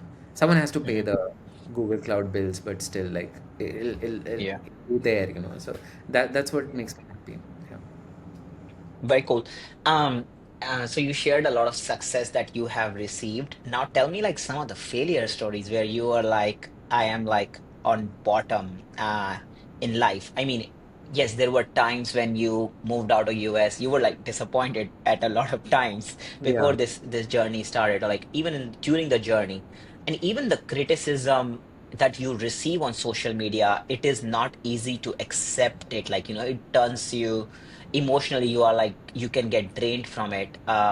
And I don't know like if people even like, because you are like now a celebrity, a lot of people might be like, I don't know if you get, I don't know what is the state. I'm curious about like how's Yeah. life like that. Yeah, I mean, like life's just ups and downs, and I think Yes. one byproduct that comes with like scale and distribution is also like a lot of people who might not like you also come about, and uh, I mean, the only solution is just to not be so much attached to the praises. I think that is a hard part, uh, because if you are attached to the praises, you will be attached to the negative things as well. So I think being a little distant from your work, being a little Buddhist that way, I think helps. Being knowing that we are all mortals. Everyone is a human. Everyone has their own insecurities, and sometimes if someone is hating on you, it's less about you and more about them. And some of people just want to express, like people hate Mhm, everyone. People hate Lata Mangeshkar. So who am I? mhm, So like you just need to be like it's not personal, and mhm, having that I think came with a lot of like hard lessons, because I'm a very sensitive person. So initially, when it all happened, it was very difficult for me. One of the maps I had made on COVID sort of like blew up to it was being covered on like news channels, and like the government coming. It was a time of election, so like they saw like mhm, this as some sort of like I'm throwing some allegations on them. So they came out with a notice saying like this Indian Pixels is trying to defame us and we reject this map, and all that was very traumatic. Like people saying mhm, like, okay, we'll do this, we'll do that. So I think when it happens too much, the thing is just to like step away a little and just make yourself realize that you're a mortal person. You're just a dust in the universe and nothing else matters. Like your mhm, failures, your success, they're all temporary. So that came uh, after some time. You develop that mhm, thick skin. And outside of the work, I do feel like a failure, like very very often actually. Whenever like I'm between jobs and I have to interview, I don't get mhm, jobs easily. I think like I can't fake it in interviews like I'm a good employee. I'm not. Like mhm, mhm, every startup that has hired me has taken a big risk on me, and mhm, I'm very grateful. I pay that back through a lot of sincerity, being active on Slack a lot. But I'm not the best mhm, engineer. Like one, I don't want to be the best engineer, right? Like I just want to do the bare minimum and sort of like just find more time for things that I'm passionate about. So I think the struggle has been to find the right kind of jobs where the complexity is manageable enough so that I can like do it while having fun and doing all of this, and something that works for like this remote environment. So that's definitely So difficult. on that part, I'm Yeah. kind of curious. Like, I mean, I think your channel now is huge. Does it like, is it like not monetized enough? Like, how does the monetization works on YouTube? Oh yeah, I mean like monetization is enabled from the very get go, but Uh-huh. because if like all these views were from the US or the West, I would not be like doing any job. I think I would be very happily Mm, a millionaire by now. But because the dynamics are so like like the CPM is so low for like if mm, people are from India, that I think it doesn't uh, pay that much. Like I get hardly like 30,000 to 40,000. But lately I've been making a little more global content, like in English and like on mm, philosophy and things like that. So a lot of American audience and you know Canada and all of that are also coming to this channel, and also like more and more Indians outside is also helping for sure. Uh, I think I get around like 1 lakh per month right now, which is great. I think I mm, could like do it full time right now, but my mm, job pays me disproportionately lot more. mm, So I think uh, until all the AI take over the software engineering world, mm, I could just like save some for like the dry days. So I think mm, let's like try to. Plus, I think it makes me humble. Like I think if I did it full time, I would think of me as like some creator, YouTuber, whatever. But when I'm doing mm, like a full time job, it helps me stay grounded. It makes me feel mm, like, oh, I'm just like an employee. It like keeps me on the mm, ground. And I think I uh, enjoy my work a lot more when I feel like it's an escape rather than mm, if I do something full time. So that's just me. Like it just works for me. mm. Yeah. Very cool. Very cool. And when you think about this work impacting the world, like one component of it's just like the impact of like bringing India on the world through these stories. Like, what are the other ways you actually measure success for yourself? I mean, monetization is one way. One is like sharing India story. Like, what are the other ways you are measuring success for yourself? I think my definition of success is very personalized.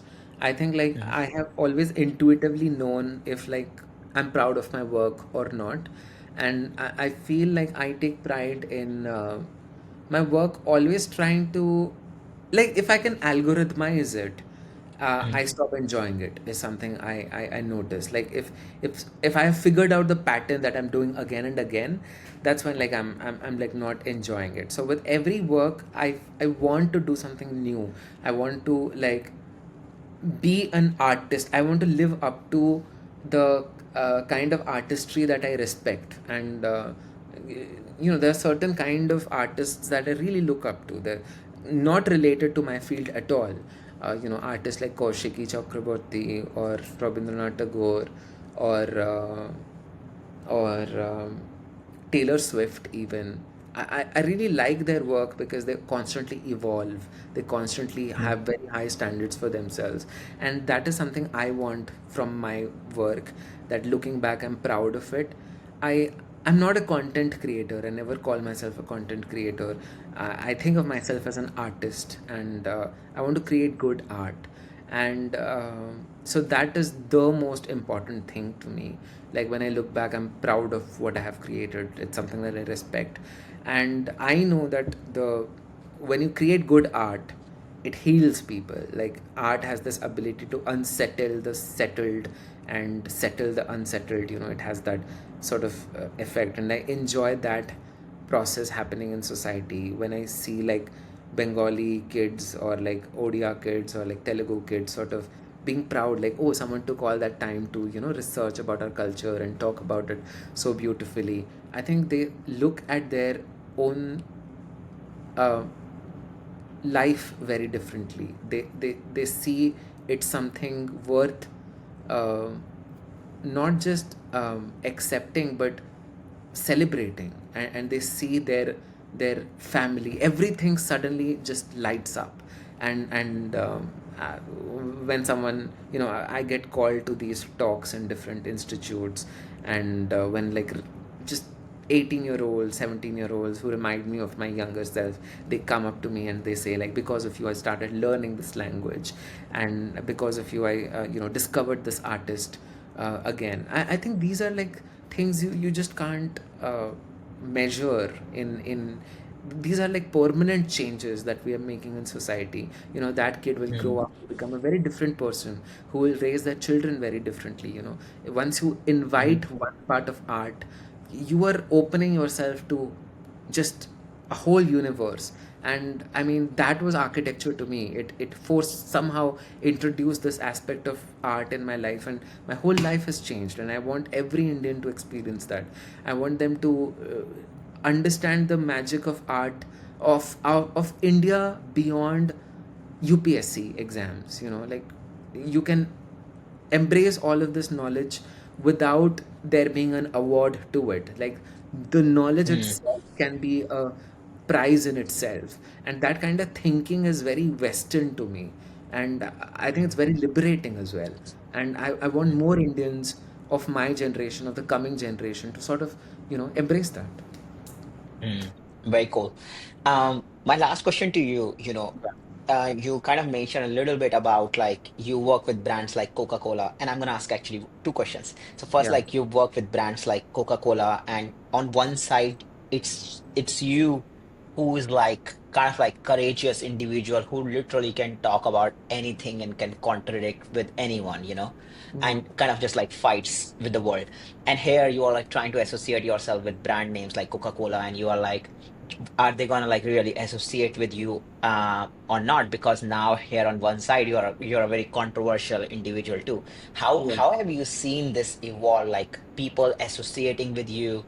I mean, you like weird people and weird people like you, but at the Yeah. same time, there are like these organizations which are very standard. Like this question has been on my mind when Hmm. I talk about things which, like, let's say immigration, which I say like, hey, what's wrong with immigration and why is wrong for Indians, and people are like, oh, you are like contradicting with American philosophy and you're like debating and opening up challenges for them. So not like people don't like you this way. But I'm curious, like, how do you look at it?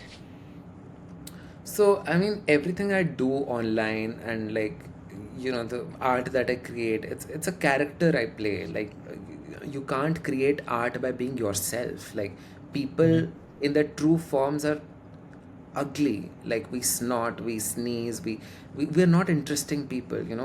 I have so much sadness in my life. That can't tell a story. You have to play a character which is an exaggerated version, and you have to stick to that character. So this kind Mhm. of royal jester image that I have, taken, that's a character I play. But other than that, like, when I take that off, I'm still like that, very like, I can be very tamed and logical, and like, like that. And when I'm talking to, like, my Coca-Cola employee, like, point of contact, it's almost clerical, almost like Mm.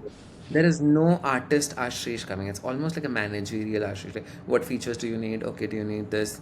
It's that. Yeah, yeah. I think you don't have to be one person. I think they are all costumes.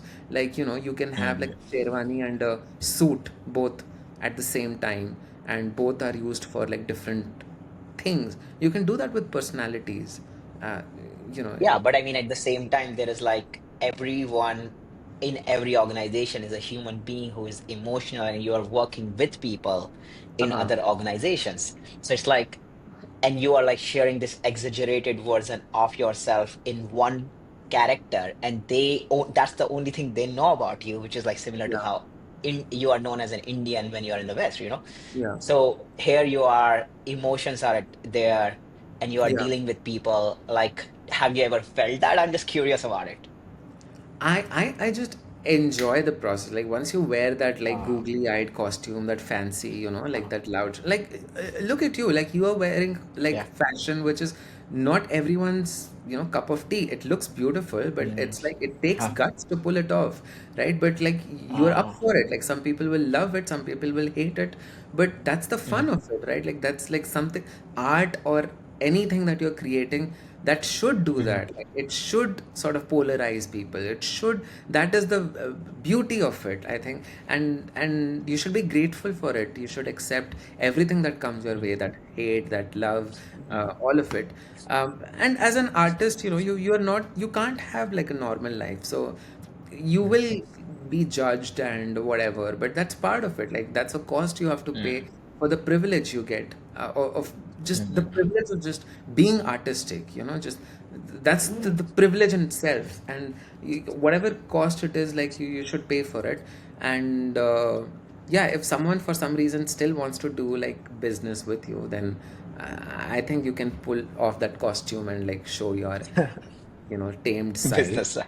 Yeah, business Yeah. side. But I Yeah. think it helps that I don't really want business for IIP maps or for anything. Like Mm, I do that for my job. Like I, come as a boring employee. I'm not entertaining my office employees. That is when I stick to my job. And yeah, I don't think you have to convince anyone like I'm like that from the inside. Maybe they know that I'm a very witty, artistic person, but that's a social contract in a job. Like, this is what I do, this is what you pay.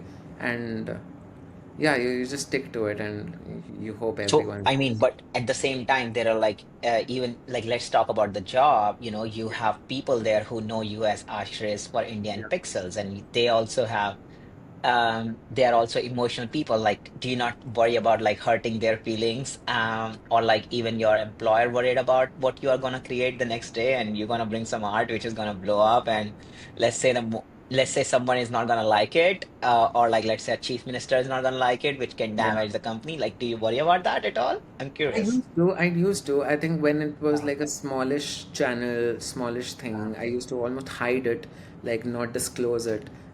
Initially, uh, it was just called Indian Pixels, no by Ashris.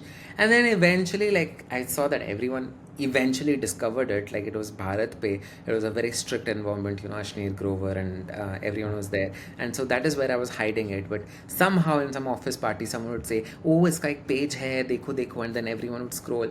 And then I saw that it was bound to happen. So I was uh, like, "There's no hiding. You have this is like you're doing own porn. it. Like, yeah, Yeah. it's like you're doing OnlyFans. Like, it's Uh, fine. Just own it because as it is, people will eventually discover it, and like everyone will talk about it.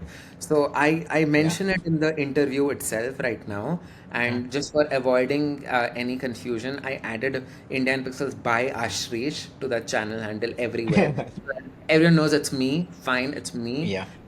And but still you play that social role. When someone is talking, you don't have to be Indian Pixels. You can be like the Ashrish, that boring Ashrish that doesn't come out everywhere Mm, else. Like people are cooperative. No one wants to mm, be like show the real you. I think people are like they play that game. Like you can play that social game. And like uh, in office, even if people know I have a YouTube channel, most don't talk to me about it, even if they know it's there in the back of my mind.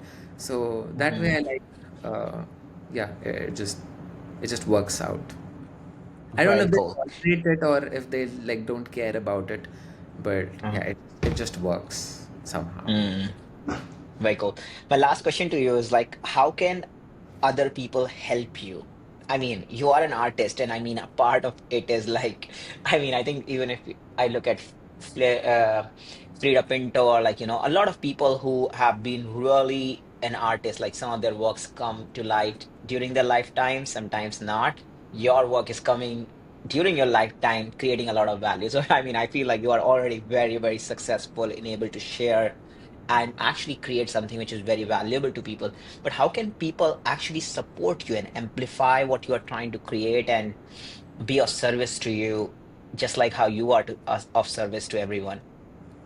Um, I mean, like when I like do my research and like I create these videos, a lot of it is based on the work that a lot of people have done. Like when I'm doing like research on like how Bengali is different from Odia, I'm reading all sorts of Bengali blogs, Odia creators, and I think like when people do their own story, it helps everyone in the world.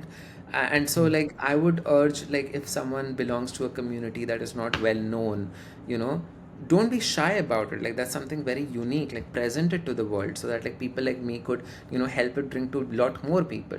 And like that would be my message. I think like just present your things that no one else but you would know and bring it forward. And that is how I think more cultures would know about each other. Like create art yourself. On the data viz side of things, like I've built a product that, you know, anyone can create maps with very easily, and I would love if more people, you know, could just create it to tell their own stories. Tell something like which districts of your state, you know, require certain attention, or where do you think, you know, be, everyone can be a journalist today with like tools like IIP maps or like other things that are available. So uh, I think the more people engage with your art, the more feedback I get as an artist, and that is how I can refine it. Like it's a two-way process, and I think that's pretty much it. And I am grateful that I like my art can work, you know, without the financial assistance and everything. But like people are so kind to support me on YouTube through like membership and everything. I give a shout out to them at the end of video, nothing fancy. And that's how people, if they want to support me monetarily, that's how they could do it. It's like 99 rupees per month, but that'll be definitely okay. Thank you. Very cool. Very cool. Thank you so much, Ashish, for your time today. Really appreciate all the things that you shared. I'm very excited for the feedback from the audience on how you like it. I think to me, this is like one of the best episodes we have done where we've walked through a journey of how to become an artist. And everyone is an artist in this world, but like, we are like going through all this imposter and everything in us, and somehow this is a journey of breaking out of that imposter to truly be able to share your gifts with the world. And you are like a perfect example that it's possible. Like anyone can do that right now with the help of technology and all. So thank you so much for sharing your story, Ashris. Really appreciate it. And thank you so much, Atul, for being such a warm host and like just being yourself and spreading your self love with everyone and just inspiring people to be more themselves. So, thank you so much. Thank you. Talk here soon.